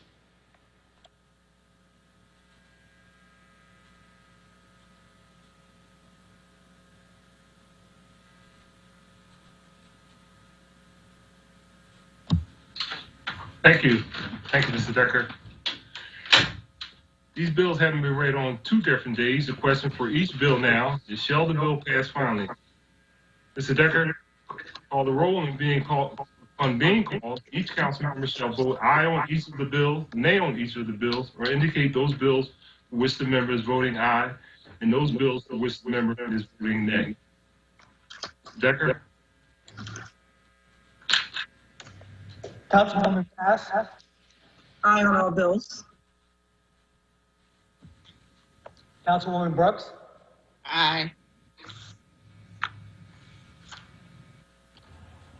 Councilman Dom? Aye on all bills. Councilwoman Gautier? Aye. Councilwoman Gilmore Richardson is voting aye on all bills. Councilman Green? Aye on all bills. Councilwoman Gibb? Aye on all bills. Councilman Heath? Aye on all bills. Councilman Johnson? Aye on all bills. Councilman Jones? Aye on all bills. Councilman O? Aye on all bills. Councilman O'Neill? Aye on all bills. Councilwoman Parker? Aye on all bills. Councilwoman Quinones Sanchez? Aye on all bills. Councilman Squilla? Aye on all bills. Councilman Thomas? Aye on all bills. Council President Clark? Aye on all bills. The majority of all members having voted in the affirmative for each of the bills on the consent agenda are passed. We will now consider the bills and resolutions on the regular second reading and final passage calendar. Mr. Decker, would you please read the title of resolution number 200579? A resolution honoring and commending Richard M. Gordon IV for being named the 2021 National Principal of the Year by the National Association of Secondary School Principals, and for his exemplary leadership as the head of Paul Robeson High School for Human Services. Chair recognizes Councilwoman Gibb. Thank you so much, Council President.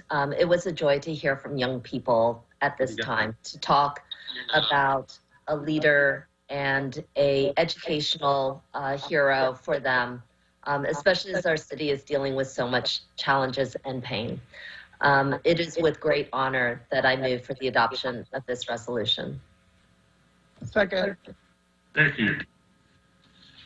It's been moved and properly second that the resolution be adopted. All in favor indicate by saying aye. Aye. Those opposed, ayes have it, and that resolution is adopted. Mr. Decker, please read the title of resolution number 200580. That one's being held, Mr. President. Oh, I'm sorry. My fault.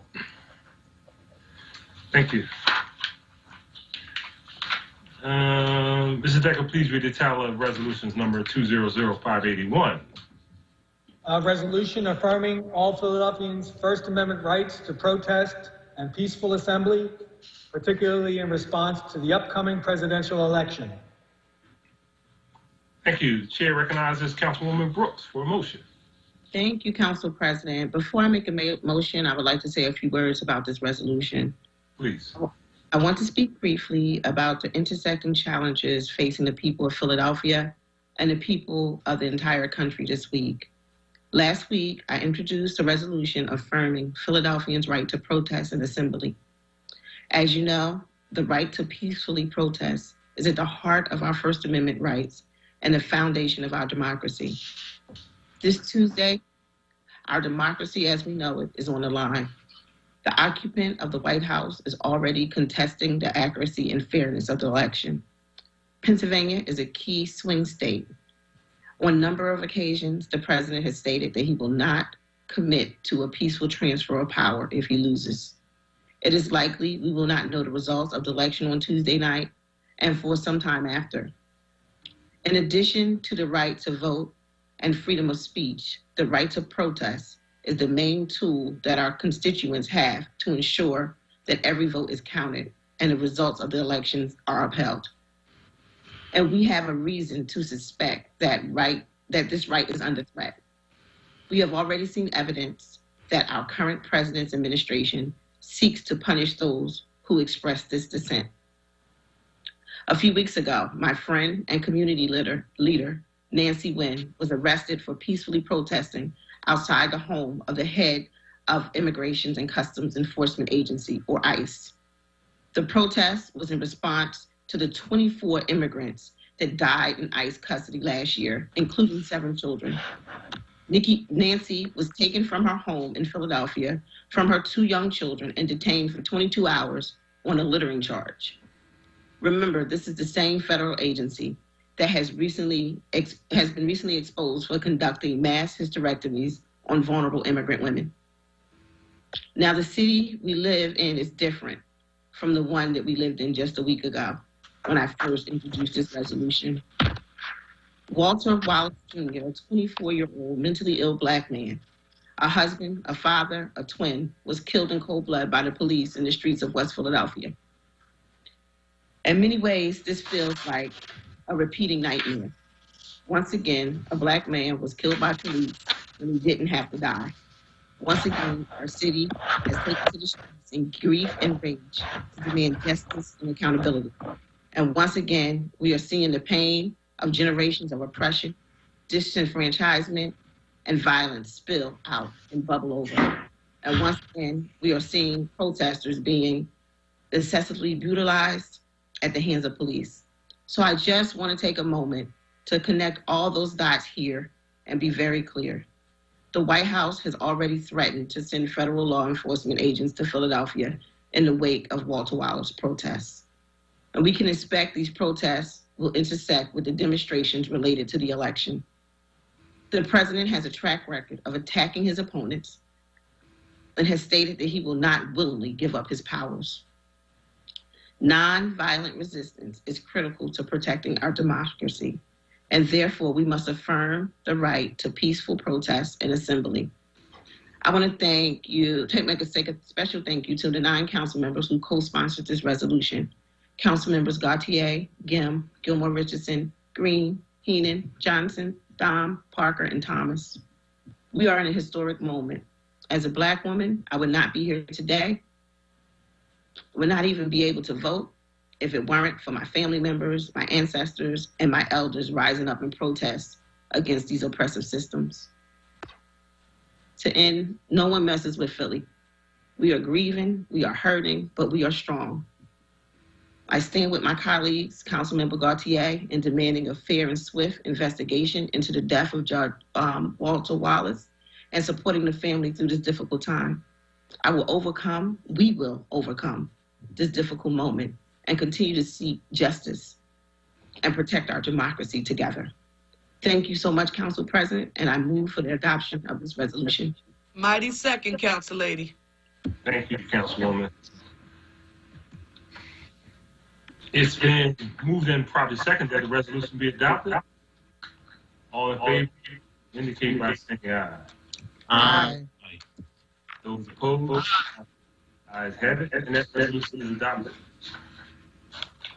Mr. Decker, please read the title of resolution number 200582. A resolution honoring and congratulating Department of Licenses and Inspections Commissioner David Herrick on his retirement from the City of Philadelphia and recognizing his exceptional leadership and accomplishments over a distinguished career in public service. Thank you. Chair recognizes Councilman Don. Thank you, Council President. I move for the adoption. Second. Thank you. It's been moved and probably second. All those in favor indicate by saying aye. Aye. Aye. Those opposed, ayes have it, and that resolution is adopted. Mr. Decker, please read the title of resolution number 200583.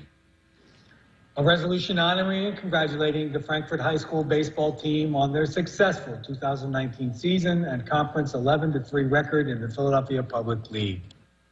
Chair recognizes Councilman Thomas. Thank you, Council President. I move for the adoption of the resolution as we continue to honor a champion of the week every week. Second.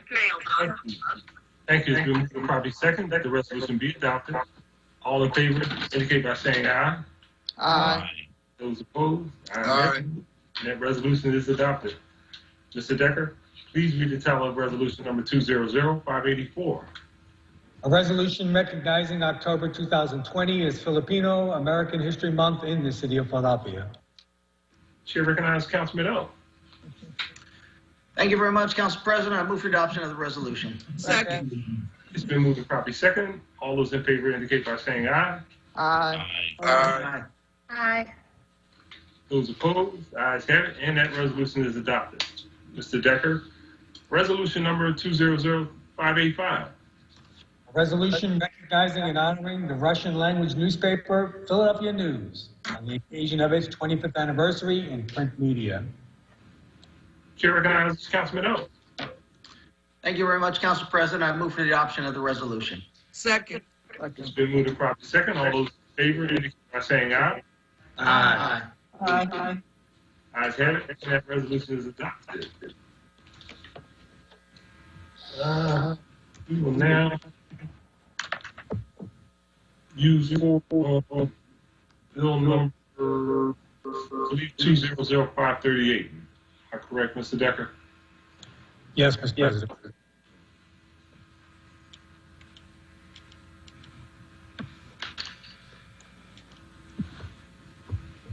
Bill number 200538. Is there an echo, Mr. President? Do you Absolutely. I sound okay? Could we get the members to put their mics on? I see a few members have their mics still open. Thank you. Bill number 200538 is an ordinance amending Title 10 of the Philadelphia Code to create a new Chapter 10-2500 entitled Less Lethal Devices to regulate the use of less lethal devices in specific situations. This bill having been read on 2 different days. Councilman Owen and Heenan, did you guys want to speak? Council President, I did want to make a comment. I see that the bill sponsor would like to make a brief comment as well. Okay. Council President, this is Councilman Bobby Heenan. I'd like to be recorded. I have to step away for council business, but I would like to be recorded as voting aye on all bills and resolutions that remain on the calendar for today, and bill number 200538, I'd like to be recorded as no. Okay, Councilman, that was taken off the consent agenda, so that bill is up now. Yeah. So. Okay, so I'll stick around for this one. Yeah. But any other bills that are on the voting agenda, I would like to be recorded as voting aye. Okay. Councilwoman Kim, did you want to be recognized now? Yes, thank you very much, Council President. Walter Wallace, we say his name, and we honor his memory. Our city is in mourning and hurting. When our City Council Committee initially embarked on this effort to talk about what happened back in May and June, we did so with the belief that it was important to talk about truth-telling, about accountability, to center the voices of our residents if we were to have a chance and a process at repairing trust and of reimagining policing and public safety. The individuals who testified over 7 hours and 2 hearings did so at great personal pain, but with an unrelenting belief that things had to change. Their words are the foundations of this bill. Their pain is unacceptable, and their courage calls us to the task of building a more just Philadelphia. I want to express gratitude to our City Council Public Safety Committee for the deep compassion, partnership, thoughtfulness, and rigor which they brought to the hearings and plannings around this bill and to the public listening session. I especially want to thank our committee chair, Curtis Jones Jr., for being a wonderful partner and a thoughtful leader. And if I could just take a special moment of gratitude to express my heart to Councilmember Jamie Gauthier, who was also deeply devoted to this effort and whom we have been working very closely with together through this most recent tragedy. I want to thank all the testifiers who took the time to speak. Their words hold us accountable. And in particular, I'm reminded of the words of Mr. Jaunty, who said, "I'm Black in America, and I still fear for my children." The courage and words of ordinary Philadelphians who demanded more of us. This bill is supported by the administration. I do want to take just a brief moment to clear up some misconceptions about the bill. This bill does not unilaterally remove less lethal devices such as tear gas, rubber bullets, pepper spray, or the like from the police department's arsenal. It clearly states that they may not be used against any individual engaged in First Amendment protected activities, not First Amendment related, First Amendment protected. I have seen misleading quotes that somehow denying the police department the use of these weapons will force them to escalate and use actual lethal weapons. This concept is not only ludicrous, but it is an insult to professionals within the police department, including the civil affairs unit and others who understand and utilize crowd control, management, and de-escalation tactics. I've been in plenty of demonstrations over 2 decades of organizing that did not result in the kind of violence and chaos we witnessed in May and June of 2020. This bill calls upon the police department to set aside its weaponry when people march and protest. Tear gas, rubber bullets, and the like had not been deployed in this manner for decades, and we have mannered all manner of protests over the last 20 years. It does challenge the police department and our city leadership to engage in a rigorous exercise over what constitutes First Amendment activity, and for that, I am grateful for Councilmember Brooks' resolution that clarifies that. The response from the city to this spring's Black Lives Matter protest undid years of collaboration and work. This bill is a first step towards reaffirming that public protest is not at odds with public safety, and responses to public protests should not compromise public safety, plain and simple. As we look for the days ahead, we will be called to task once again, but this bill is the first step to clearly say Black Lives Matter. Thank you, Council President. Thank you, Councilwoman. Councilman, did you or did you not want to speak on this bill? Yes, I would like to speak on the bill. Chair recognizes Councilman O. Thank you very much, Council President. I will be voting no on the bill. People have a First Amendment right to free speech, and that includes the right to protest. And in our country today, there are so many people who are protesting. They have very, very different views, and there are many frustrated and angry people. and they have every right to march, to rally, to protest. However, that ends when they break the law. They cannot break the law and violate other people's rights. And we are coming into a discussion now about what is a peaceful protest. Because I feel it's peaceful, it should be peaceful. That's a very subjective view, and what that does is to create a selective enforcement problem. And that's what we have seen. One of the things that has occurred is that people have gone out into the middle of the highway and blocked other people's travel. They may be blocking 4 or 5 cars, but that can set back for 2 or 3 miles. And every one of those people in those vehicles have something to do. And their opinions may be absolutely in support of the protesters, but that's not the point. The protesters went out into the highway, blocked the traffic indiscriminately of anyone's needs and concerns, and that's illegal and unlawful. And they were told to leave, and they did not leave. Now, I don't tell them to leave. I'm a councilman. We have city workers who are charged with that responsibility, and they are law enforcement. And it is their job to go onto the highways for the safety of those protesters, for the safety of the people in the vehicles, and to ensure that no people in the vehicle get out of their cars or run into the protesters or pull out their guns. That's why the police are there. And they have a level of tools. And one of the tools that they used after it was approved by the managing director and his a body of executives in conjunction with the police commanders and the commanders on the street, was to deploy tear gas. And from what I've seen, and I was not there, they deployed a canister that caused the group of people to move in another direction, but then they stopped and they would not get off the highway.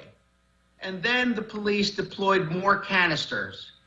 So they were warned and told, and they were given every opportunity to leave the highway, and they did not. And that deployment of tear gas is for the safety of them, the police, and every motorist that is on that highway. Now, the result of which is that a deputy police commissioner demoted himself, the managing director resigned, the mayor apologized, and one of the police officers is being, I believe, prosecuted. That is a chilling effect. We're going to find out what should or should not have happened. But what I'm saying is that how do the police respond when they are being told by our city to go out and quell riots, violent protests? And by the way, I live near 52nd Street. That place was lit up. Fires, violence, assaults, cars being smashed into each other. And so the police have a tool to disperse large groups of people, hundreds, thousands of people, and that's called tear gas. It is a non-lethal force if you get out of the way of the floating gas. And yes, it will float into people's homes. Better their homes have tear gas than be set on fire. There's no perfect situation when people will not comply. The idea that someone can come to your home, stand on your porch with 50 people and protest you, you may feel frightened. You may feel afraid. You may call the police. They have no right to violate the law. Criminal trespass is a violation, and the reason it's a violation, it makes people want to react. And we do not want people reacting. This chilling effect, this endangerment of police and others, listen, I agree 100%, and I have not met one police officer who did not agree about the issues involving George Floyd. We all saw it on the video, and the need for reforms. But taking away tools and then saying that we get to pick and choose which activity is a First Amendment activity. What about a group that we disagree with occupying the highway? What about their protest? Do we use tear gas on them because they won't leave? If people perceive that the police will not do their job because they are told not to respond, not to arrest, and we have looters shooting looters, people take matters into their own hands, as they are doing now with skyrocketing gun purchases. The largest demographic of people purchasing guns are African American women. Why is that? People do not feel safe. They will defend themselves if they continue to believe that the police are being hampered, being blamed to the extent the police will not respond. And what I'm saying is, one, while there is not much wrong with this bill on its face, it does raise the question, what is a peaceful activity? What is a First Amendment activity? Who's making that decision? And ultimately, what happens when the police choose not to respond, or the people wrongfully, rightfully believe they have to take matters into their own hands? Anyway, that is the reason I will vote no on this bill. Thank you. Council President, I have a point of information for the sponsor. Thank you, Councilman. Chair recognizes Councilman Green. Councilmember Gim, when was the last time the Philadelphia Police Department used rubber bullets or tear gas in the city of Philadelphia? Again, in a First Amendment demonstration, it was our understanding that it had not been deployed since early 2000. Okay, and what was the nature when it was used in early 2000? I think it was the Republican National Convention. Okay, and then prior to that time period? On a peaceful demonstration, we are still requesting that information from the PPD. Okay, but based on your knowledge and perspective, has it been a significant period of time since that's been used before? It has been a significant period of time since between May and June of 2020 to the time that it was previously used. The police department has been able to manage all manner of civil demonstration and protest without resorting to tear gas. And, you know, as I said, I think that Councilman O might not have been able to hear all of the testimony that was presented by individuals, but it was very clear that there was not information that is traditionally given to individuals who are protesting about when tear gas was going to be deployed and their rights to depart the scene. Okay. So we give the police the discretion to use various tools at their disposal, and based on your information, they've only used tear gas and or rubber bullets, I think 2000, and then this past spring, and then probably a long time before that. Is that correct? Well, I can only speak to 2000. I cannot speak to what happened before then, but certainly in the last 20 plus years, this has not been a tactic that's been used in a civil demonstration. Thank you, Council President. Thank you. Mr. President, point of information. Councilman Jones. I was a part of, I actually chaired the public safety hearing on this munitions bill. And what it boils down to is that peaceful protest is respected by all. I don't think a person in this chamber, virtual chamber, is against that. I think what is in question is when these levels of force should appropriately be used. And clearly, in the case of the I-76 issue, based on the testimony I heard, clearly in West Philadelphia, which has been a historic place where residents have been literally taken up arms against, these were inappropriate. These were inappropriate. We heard dozens of families in terror, from little children to senior citizens, not understanding why their government was moving against them. And I know of not only just the testimony, but people who felt threatened that the only mistake they made was living in Southwest Philadelphia. They weren't a part of the protest, but yet they were a part of the assault. And we attempted to get clarification because one of my good colleagues wanted clarification. I'm gonna put him on blast a little bit. Councilman Squilla, a thoughtful member, wanted to know what levels where there were appropriate use of these kinds of munitions. And we were about to get that clarification when the Wallace shooting occurred and the commissioner had to cancel. So I want it harder to use force against citizens, to be honest. I want it more thoughtful and that there be more steps because, I mean, there's a lot of political feelings that sometimes spill over to public policy and the implementation of that policy. And if you don't believe me, all you have to do is look on Facebook and see where we had a report where there were police officers sharing their true feelings about how they feel about citizens. Mm-hmm. So with all due respect, and you know when you say that the disrespect is coming, I am going to vote in favor of restraint. And we will carefully evaluate when those levels of force should be implemented. But we need to be more thoughtful, not less. Thank you, Mr. President. Thank you, Councilman. Anyone else? Okay. Mr. President?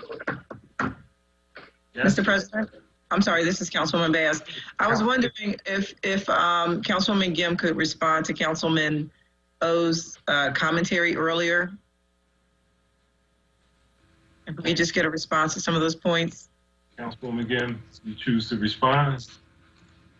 There were a lot of them. Was there one in particular, Councilwoman Bass, that you wanted me to respond to? I think my initial statements tried to address some of the misconceptions about the bill, and in particular, recognizing the anguish of many of our commercial corridors and others. These are separate issues. They are not related.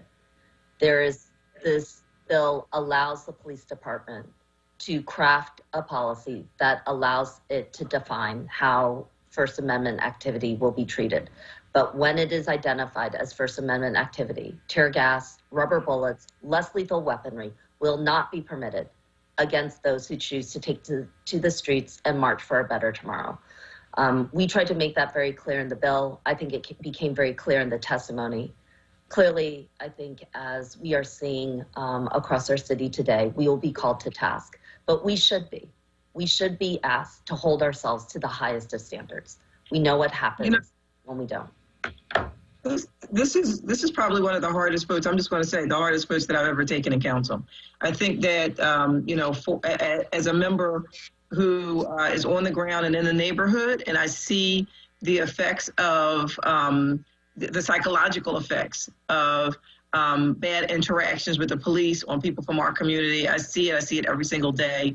And it's not a one and done. It's a lasting interaction. So when you have a negative interaction with the police department, with the police officer, it's a problem that carries on, particularly for African American men.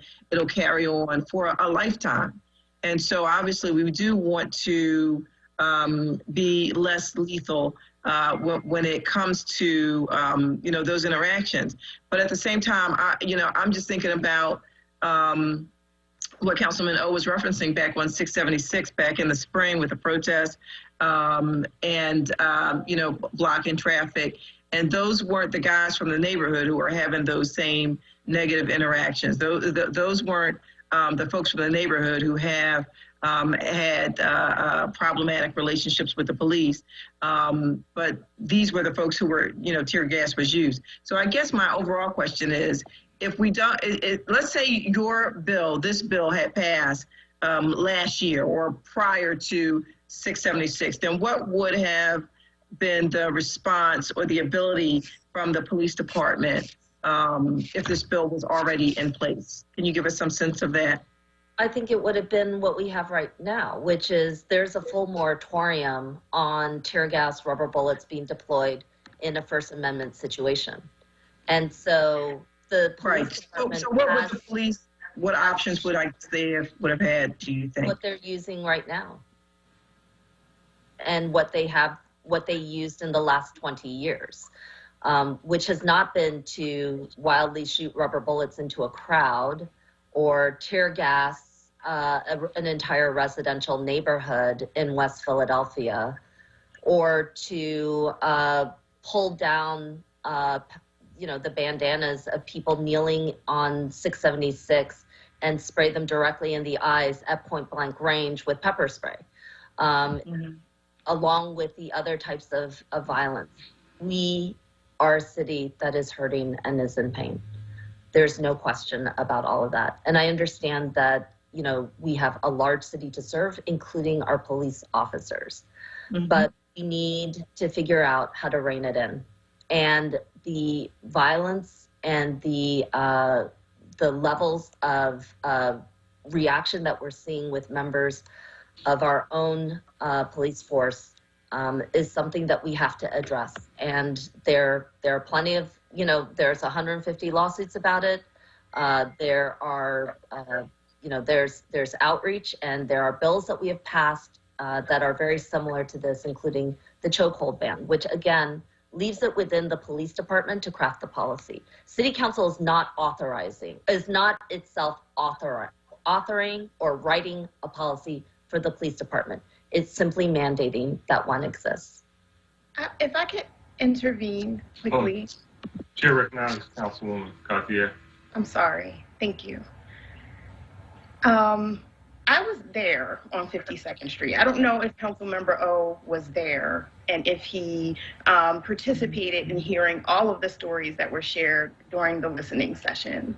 And from my perception, being there on the corridor, it went from no planning and no response. So it went from cops literally ducking behind their cars to tanks and tear gas, right? And I think that if we make it as hard as possible to use this type of response, particularly in a residential neighborhood, it will force us to plan better. We don't need to, it went from 0 to 60, right? And then once you're at war in a neighborhood, that's where you are. You're at war in a neighborhood. And people are going to be affected who, have no participation in what's happening. And so we absolutely need to make it as difficult as possible to use these type of weapons and tools in the areas where people live. I'm not saying that at all. Well, let me just clarify. I'm not saying at all that we should be pulling out tear gas or rubber bullets every 5 minutes. That's not at all where I am. I guess what I'm saying is I want to know if if things get out of hand, what is the expected response? But I understand Councilwoman Gim's response, which is that what we are legislating here is not. We are not telling them what to do, but just basically to recraft the policy. To take another look, come up with something better, something that's more appropriate in the 21st century. So that's what I'm taking your conversation, the comments that you just made to me. And my last question to the Councilwoman is, have we spoken with Commissioner Outlaw on that, or? Yes, Commissioner Outlaw testified and submitted official testimony. It is backed by the administration, and that was made clear. Commissioner Outlaw came forward on the continuation of the hearings and the listening session to hear from individuals. To be clear, the police department does not have a current policy. They issued and established a moratorium, and what we're doing is requiring that a policy exists. But as you said, we are not writing that policy.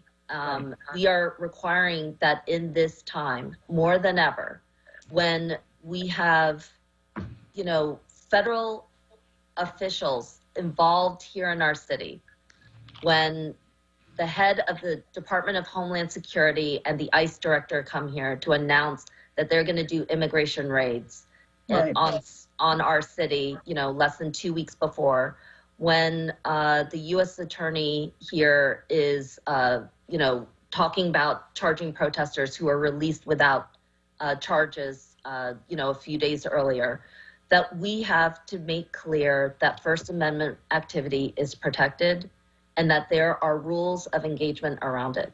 There are none, and there need to be them. Thank you for the clarification. Thank you. Okay, good. All right, Council President, I will have a comment to make, just wrapping things up. First, I wasn't on 76 because I wouldn't be on 76 blocking the highway. And I'm not out rioting or looting or any of those things. I do live in a neighborhood that traditionally has had a lot of crime and violence.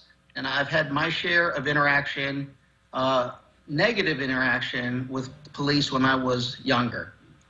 And I was always thankful for the police because there is far worse in my neighborhood than those interactions. And there are far better interactions and so many people who need the police because they are not able to fend for themselves. The issue that I see is that trying to place the burden on police to craft a way to deal with non-compliant lawbreakers, be they doctors, nurses, teachers, professors, whoever they are, they're breaking the law, and they are not complying. And the police are being asked to come up with every which way to gently kind of deal with the situation.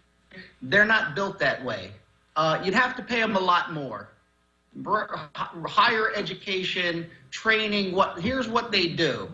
They put on a uniform so you know who they are. They go out when nobody can go out, and they enforce the law. That's simple as that. And they say, you can't be on a highway, you can't be rioting, you can't loot, you can't do this, you have to leave. And that's the end of the story. It should just be that. But when people refuse, when they get on their knees in the middle of the highway and say, go ahead, pick me up, lift me, I'm not going anywhere, you get a police response. I'm not saying it can't be done better. Council President, point of information. One second. Councilman, you could finish it up. Go ahead, Councilman. Councilman O. Point of information, I'm waiting. Go ahead, Councilman O. You can proceed with your speech, sir. Okay, well, listen. What I'm saying is that sitting in City Hall as legislators, we can come up with many different shades of what people should be doing, but it's not really what they do. And, people have asked, well, why don't they send a social worker? The call is man with a gun and a knife. Social workers are not showing up until that place has been cleared as safe. I mean, if you want to send a social worker and a psychiatrist in there, man with a gun, be my guest, but they're not going. They wait until the police say, okay, it's safe and it's clear. We can do better, I agree. And I understand, the frustration and certainly the loss of life is tragic. I, however, am concerned that placing blame on a police officers that are serving the public in a very difficult job and saying they should have better ways of doing things, that's challenging for me.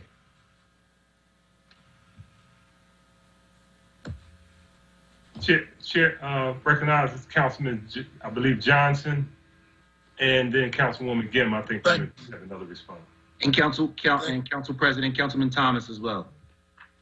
I'm sorry. Actually, Councilman Thomas was right after Councilman Johnson. I'm sorry. Thank you, Council President. I was just sitting here, and I'm one of the sponsors of the bill, and I support our law enforcement officials. I've always have been as a chair of special committee on gun violence and addressing the issues of building the relationship between our police as well as members of our community, particularly African-American young men. However, just listening to some of the comments from my colleague, I begin to think about the history of my people as Black people, African-American people, and how when you make comments saying that, well, we should just comply, right? Or if not, you know, they can take a law enforcement approach. I think about how the late, great Congressman John Lewis was on the Edmund Pettus Bridge, and he was marching for civil rights. And you had some officers, you had some police that had some very, very aggressive tactics because they didn't comply, fighting and protesting for what they believe, which was right. But we have countless times in our history as African-American Black people, right, where we didn't so-called comply, right? And the response was a very, very aggressive law enforcement approach that we have been seeing. And so I just wanted to note, just for the record, we understand what peaceful protesting has been. We come from a long history, particularly as Black people in particular, and other people have joined us as quote-unquote allies, but as Black people in particular, we have always been on the front line protesting peacefully. And in times when we decided to continue to take a stand, we have been met with a very, very aggressive response from those who are monitoring the situation. And so I don't think what we're asking is anything out of the ordinary, but I do take offense in terms of how I think that you're paying this lightly. And I honestly think you're playing to a law enforcement, tough on protesters approach as relates to this particular issue. And I'm just going to be upfront with you. Sure. Because when I think about everything you just mentioned, I think about the history of those who have protested that will allow me to become a Black council person, a former Black state representative, and to be able to do the things that I'm doing right now. And that came only through protesting, no matter how you look at it. And this is America. To be quite frank, we aren't the first ones who actually started doing the type of protesting that you have been seeing. I mean, let's look at the Boston Tea Party. Nobody told, them, well, wait a minute, well, hold up. You have to address it this way, or if not, So I just wanted to put that out there because you might want to preface your approach and how you're addressing this, General Councilman, because at the end of the day, you're coming across. I don't even want to put the language out there because I know you as a person, but you treading on some very, very.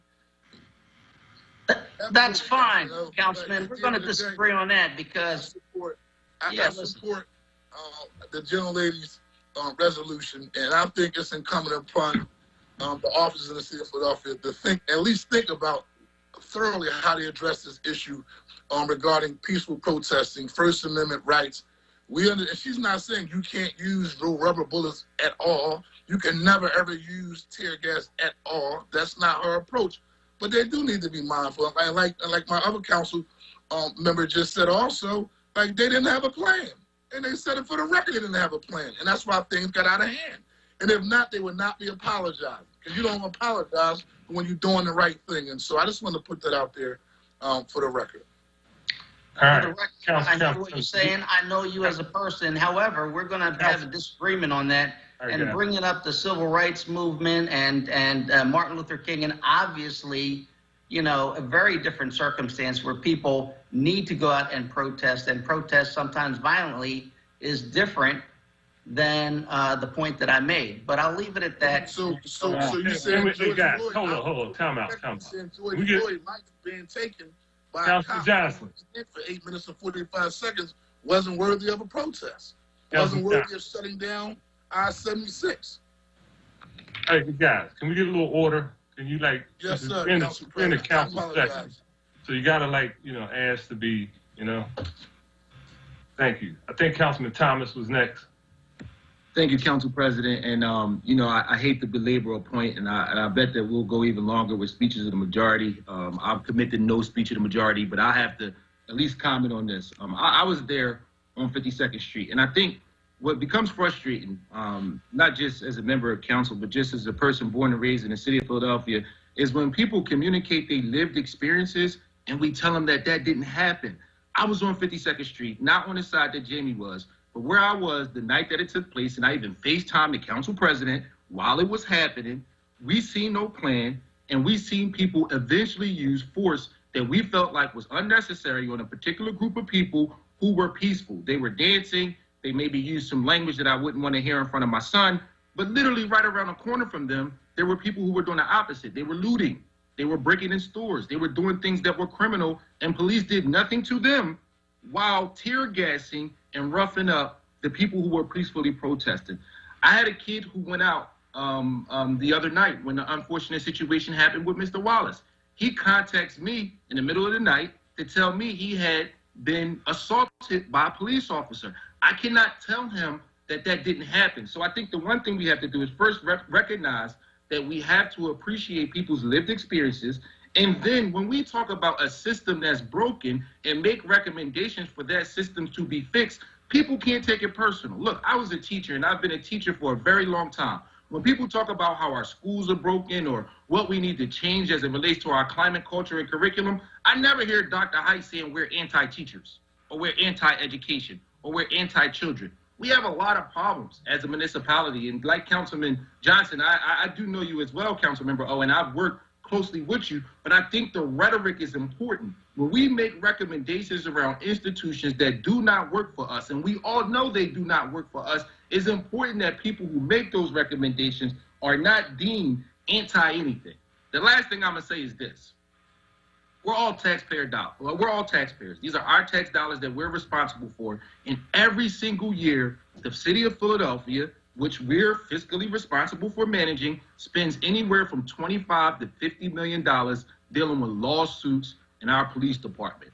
I can almost assure you that number is going to go up significantly. So in the middle of us facing a huge budget deficit, we're also going to have to consider all the money we're going to have to pay out over the next couple years to protesters who were peacefully out there communicating their right to have their voice be heard. And now we're going to have to pay for the abuse that took place. So again, this is not a bashing session on anybody, but I just want us to think critically when we're having these conversations around institutions that we know don't work. If it don't work, let's brainstorm what can we do to make it better. And again, it's always amazing that whenever we talk about anything with policing, is either pro or against. I'm not against police. I'm born and raised in this city. I went to schools in this city. So you naturally know people who are police.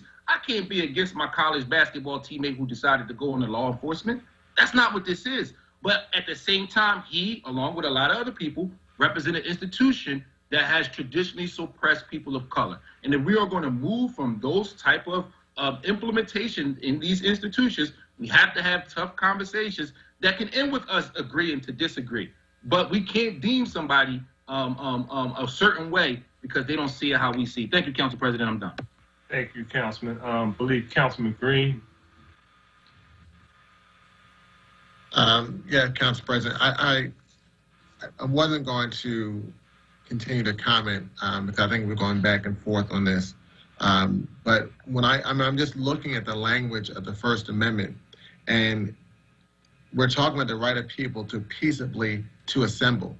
And my understanding from the sponsors' legislation that we want to make sure that people have the right to peaceably assemble and not have tear gas or rubber bullets used against them when they're exercising their First Amendment right, which is in the Constitution. If people are breaking the law, then the police have the ability and the responsibility to take the steps they need to do. There was a lot of commentary that's been made earlier that I don't want to get into because that could take us down a longer path in this conversation. So I'll just reserve my comments for another time. But this, to me, is something that should be something that we should be able to support as a body.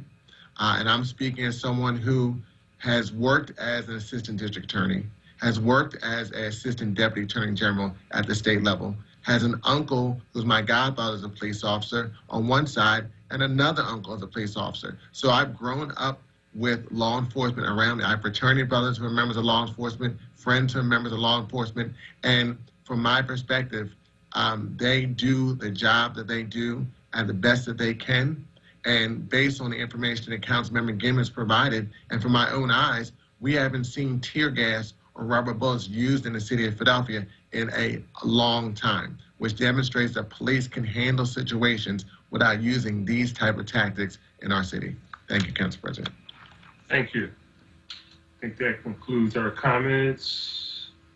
So with that, Mr. Decker, why don't you read the title of the bill one more time? It's been a minute since we did that. It's bill number 200538, entitled An Ordinance Amending Title 10 of the Philadelphia Code to create a new chapter 102500 entitled Less Lethal Devices to regulate the use of less lethal devices in specific situations. Thank you. This bill having been read on 2 different days, the question now is, shall the bill pass finally? Mr. Decker, please call the roll. Councilwoman Bass. Aye. Councilwoman Brooks. Aye.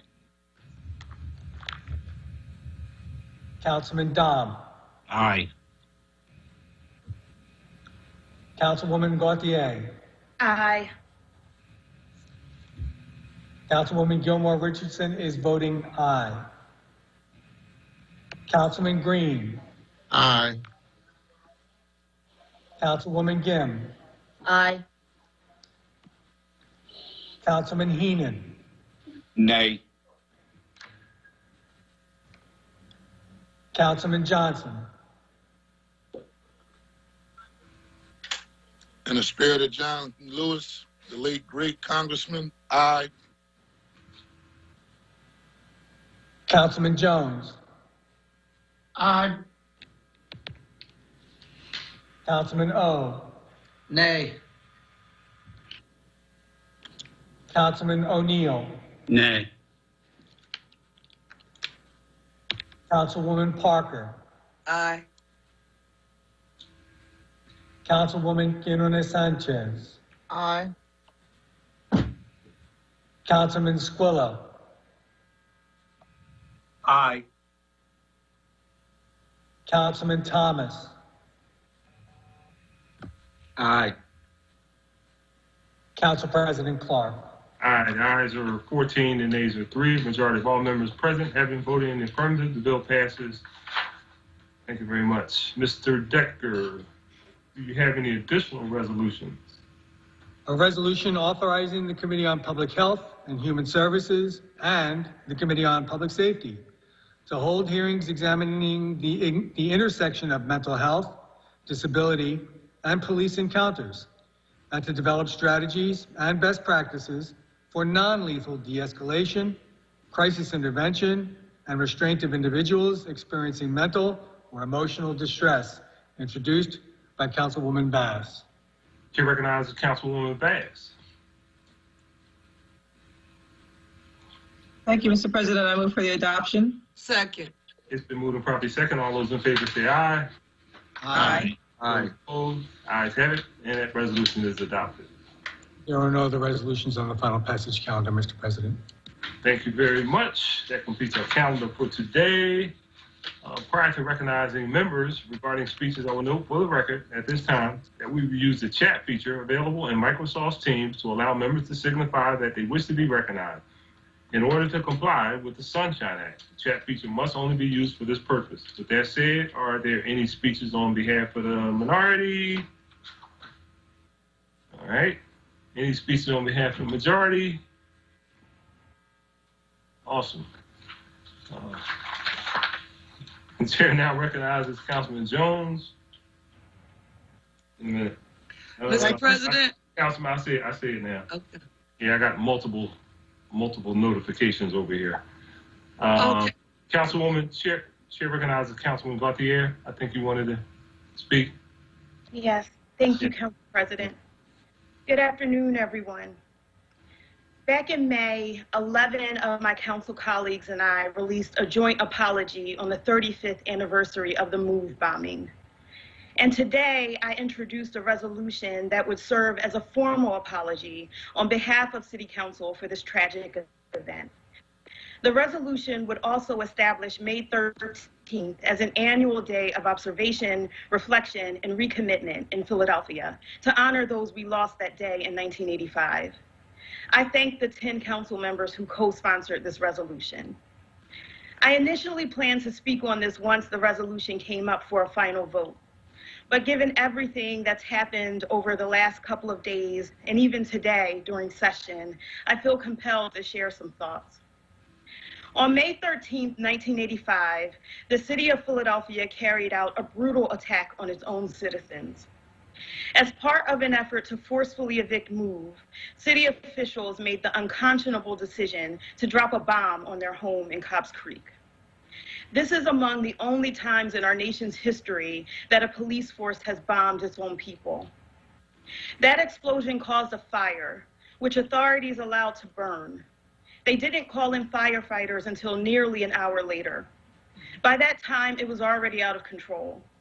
11 people, 5 children and 6 adults, lost their lives in the MOVE house. And as a result of the fire, 2 surrounding city blocks were burned to the ground, destroying 61 homes and leaving 250 Philadelphians homeless. To this day, not a single person has faced criminal consequences or been held accountable in any meaningful way for these brutal acts. We can draw a straight line from the unresolved pain and trauma of that day to Walter Wallace Jr.'s killing earlier this week in the very same neighborhood. Because what's lying under the surface here is a lack of recognition for the humanity of Black people from law enforcement. In that way, the lack of reconciliation between the police and our communities from the MOVE bombing is still having repercussions 35 years later.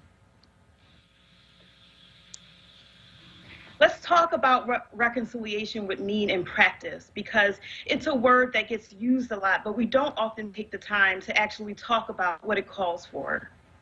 It would mean we're picking different people to be police. They would have different skill sets and attitudes, and they would engage differently in our neighborhoods and with our young people. One very brief example. At a march hosted by Black clergy on Tuesday protesting Walter Wallace's death, I saw multiple officers wearing masks with the Blue Lives Matter flag. They wouldn't be doing that in our neighborhoods during this time if they had respect for our lives. Their presence in our communities would feel different. White communities tend to like police and feel they're there to keep them safe. Black people overall don't have the same experience. They are often fearful of police. And frankly, like we saw with the officers who killed Walter Wallace, sometimes they seem scared of us too. If we had gone through the hard work of reconciliation after the MOVE bombing, maybe those officers would have seen in Walter Wallace someone in need of a helping hand instead of a threat. They would have seen him and realized he was someone's son, father, husband, neighbor. The May 13th day of reconciliation that we're proposing with this resolution is a symbol we hope can lead to the actual work, the conversations, the relationship building, and the listening that should have been happening in Philly and across the country for decades, but never has. And the formal apology we're issuing through this resolution serves as recognition for the pain and the trauma that these events have brought upon the Cobbs Creek community, Black people, and our city as a whole. So let us make this a part of our living responsibility to those who have died at the hands of the state. Let May 13th be a day of penitence and commitment to working towards racial justice. And let us achieve justice for Walter Wallace Jr. and for all of the undeserving Black men and women before him who have died prematurely at the hands of police. Thank you. Thank you, Councilwoman. Next up, Chair recognizes Councilwoman Parker. Thank you, Mr. President. I'm going to be brief, but I just had to state for the record that I am proud that we passed the resolution honoring Principal Richard Gordon of the Paul Robeson High School. And now I know that the resolution acknowledged him for being the National Association of Secondary Schools Principal of the Year for 2021. He's also received an award, Distinguished Service to Education in 2020. But Mr. President, for the record, and you know, I want all of my HBCU lovers to just know this for a fact, that Principal Richard Gordon at the Paul Robeson graduate of the Lincoln University, the first historically Black degree-granting institution of higher learning in the United States. So for all of my mighty lions and lionesses who are watching right now, many of us have already shared our congratulations with him, but just make sure you let him know that this resolution passed today, and he has made our fine institution extremely proud. Thank you, Mr. President. Thank you, Councilwoman. Chair recognizes Councilman Johnson. Thank you, Council President. You're welcome, sir. This past week, we have passed a milestone that as a city, we should be ashamed of. And that's more than 400 plus murders here in the city of Philadelphia. It's a constant reminder that there's much work that needs to be done. There are 400 families who have lost their loved ones to gun violence. And so I want to remind individuals that on this upcoming Tuesday, on the ballot, I have ballot question number 2, which will create the Office of Victim Advocate to support the 400 families who have lost their loved ones to gun violence, their mother, their father, their brother, their sister, their aunt, their uncle, their grandfather, their grandmother, and supporting them with addressing the issue of trauma and grief support services, and making sure at the end of the day that they have a voice through advocacy, public policy, and most importantly, a seat at the table as we support those who have lost their loved ones to gun violence. And as we move toward the end of the year, we must still remain vigilant in coming up with different solutions and thinking outside the box to address the senseless gun violence that has taken over our city. So thank you very much, Council President. Thank you, Councilman. And we must remain vigilant. That is clearly this ongoing stain on the city of Philadelphia and our inability to get a handle on this, but we're going to keep on trying until we get a resolution, and particularly dealing with those underlying issues that cause to have that intersection with the criminal justice system and all the other challenging things we do. Chair recognizes Councilman Green. Thank you, Council President. Thank you, Councilmember Johnson, for making a statement regarding the milestone that we should not have reached in this city in reference to the violence that's happening in our city. I want to thank Council Members Bass and Jones for the joint resolution for hearings on the committees, which I co-sponsor. I'm also a member of both of those committees. Look forward to that conversation. This has been a very challenging week here in the city of Philadelphia. Challenging in a lot of ways in reference to what has happened in our city, but also brought light to some of the challenges that parents that have children with special needs deal with. When I reflect the video in the tragic death of Walter Wallace, it makes me think of the conversations that parents that have children with special needs need to have. All of us who are African-American fathers and mothers know about the talk. But some of us that have a child with a special need that's dealing with mental health issues and behavioral health issues are not able to have that talk with their child. And as you heard in my comments earlier, I've had a long connection with various family members who have been part of the police and public safety, But at the same point, when I'm not here as a member of council, I'm not with my son, and he's out with others, or even simply maybe in a car with my wife, and for some reason they may be pulled over. Having that talk that so many of us as African Americans have with our children, that is a challenge when you have a son that has a learning or physical difference. And so when I thought about what happened this week, it made me reflect about some of the own actions that we have taken as a family. Some of you may have heard that, in my son's book bag, he actually has a card that states his name, his phone number, our numbers, in reference to who to contact. And when I think about even in my wife's vehicle, and these are things I normally don't share with people, but we actually have a card or notice that talks about my son, talks about he's autistic and that he's non-threatening, and he may be dealing with an issue or an episode. And this has just been a very tragic week, and it just brings to mention the resources that we need to provide in reference to mental health. We need to be much more acknowledgeable of the issues of mental health in our city. And then also, and I'll close with the names of some young people you may not have heard of who lost their life that had a learning difference due to a police interaction. Lyndon Cameron, Arnaldo Rio Soto, and more recently, Elijah McClain, all young men that lost their life who had a learning difference. And so we've got to provide more resources to deal with this issue and be more cognizant of the differences that we have in our city and our communities. Thank you, Council President. Thank you, Councilman.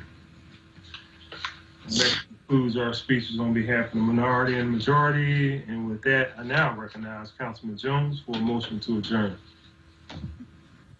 Mr. President, if you will indulge me, I did put in the chat I wanted to be recognized. But very briefly, Tuesday is Election Day. And for those of you who have not exercised your right to vote yet, you still have another opportunity to do so.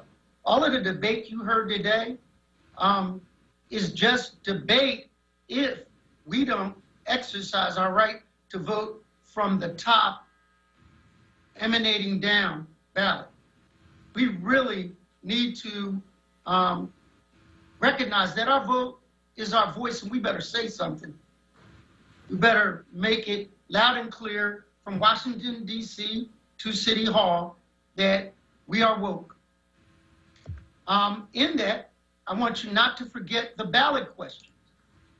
One of them is a borrowing measure. The other one is creating the Office of Victims Services. And then question number 3 is to establish a Citizens Police Oversight Committee. I'll say it again, a Citizens Police Oversight Commission. And in doing so, we can paint on a blank canvas what we want modern policing to look like. And we should do so together. We should hear all voices at the table. Because when, as Blondell Reynolds Brown used to say, if you're not at the table, then you're on the menu. With that, Mr. President, I move. Hey, Councilman, I think Councilman Dom. Councilman Dom, did you have a quick comment? Very quick. I just wanted to say thank you, Council President. Councilmember Green, keep sharing that story. It's really very important for all of us to hear, and I think it's very touching. I want to just thank you and your wife for all you're doing, and appreciate it. Thank you. Thank you. Thank you, Councilman Dom. Councilman Jones, sorry for the interruption. That's quite all right. It was worth it. Thank you, Mr. President. I move that council stand adjourned until Thursday, November 12th, 2020 at 10 a.m. Second. Thank you. It's been moved in, probably second, that council stand adjourned until Thursday, November 12th, 2020, 10 a.m. All those in favor indicate by saying aye. Aye. Those opposed, ayes have it. Motion carries. Thank you all very much. Again, if you have not mailed your ballot in, I just want to say to whoever is listening, give serious consideration to dropping it off at a early voting center or a drop box as opposed to putting it in the mail. because there's a strong possibility that it will not reach the city commissioner's office in time. Thank you. So give some thought to that to everyone. Thank you. Thank you all. Thanks, Mr. President. Thank you. God bless you.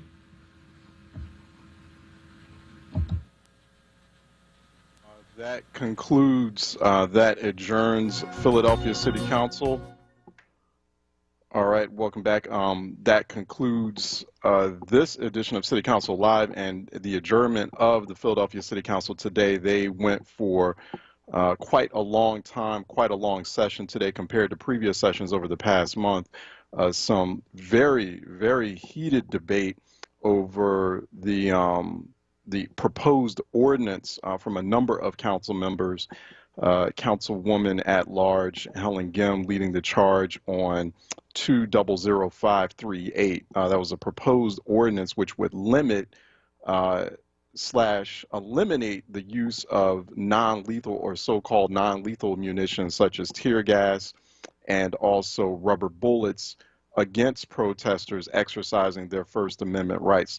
That launched into well, at first we got some very passionate testimony, some rather intense bits of comment and remarks from members of the public during the public comment period. Quite a few people participated in public comment to give their perspective and their views on 538. Actually, most were who were providing public comment on 200538 were against it or were citing their concerns about it, citing their concerns about taking certain public safety powers away from police. And then we got into the debate phase between city council members before they voted on it. Very intense conversation, very heated conversation between council members Kenyatta Johnson and also Councilman David O, lodging his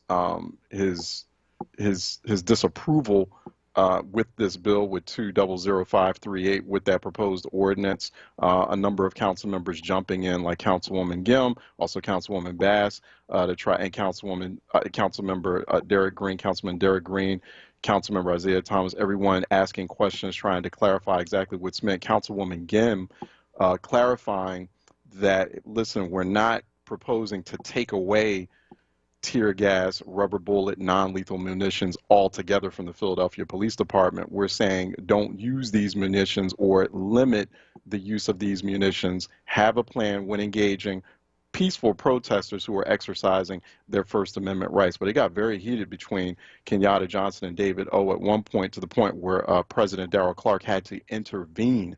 It almost got a little personal. I think people could sense that, and they heard that.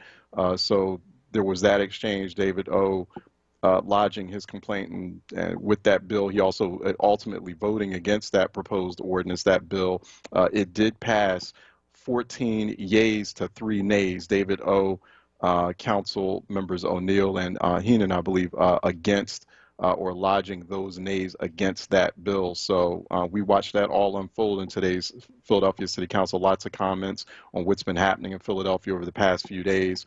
I'm sure we'll be watching to see what unfolds next week in City Council, particularly when that'll be after the election, and hopefully at a later time when things calm down a little bit in the city of Philadelphia. Also, there was a lot of public comment on 200580. That's being pushed to another time before there's a vote on that. And that was the Philadelphia City Council. This is being proposed by Councilwoman Gim, Councilmember at large Helen Gim, showing support for Pennsylvania House Bill, bipartisan House Bill 526, stopping the use of public funds for underperforming, low-performing Pennsylvania cyber charter schools.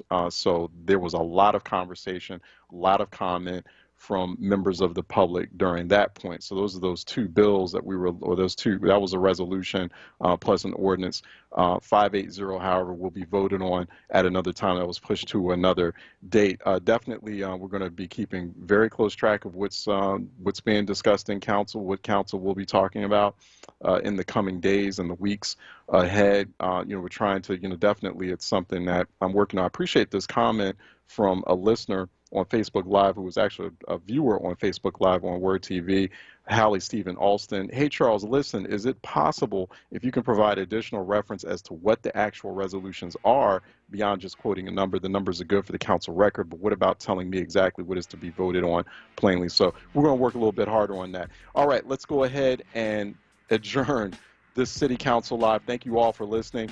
And I'm Charles Ellison, your anchor. I'll be back next Monday, 10 a.m. sharp.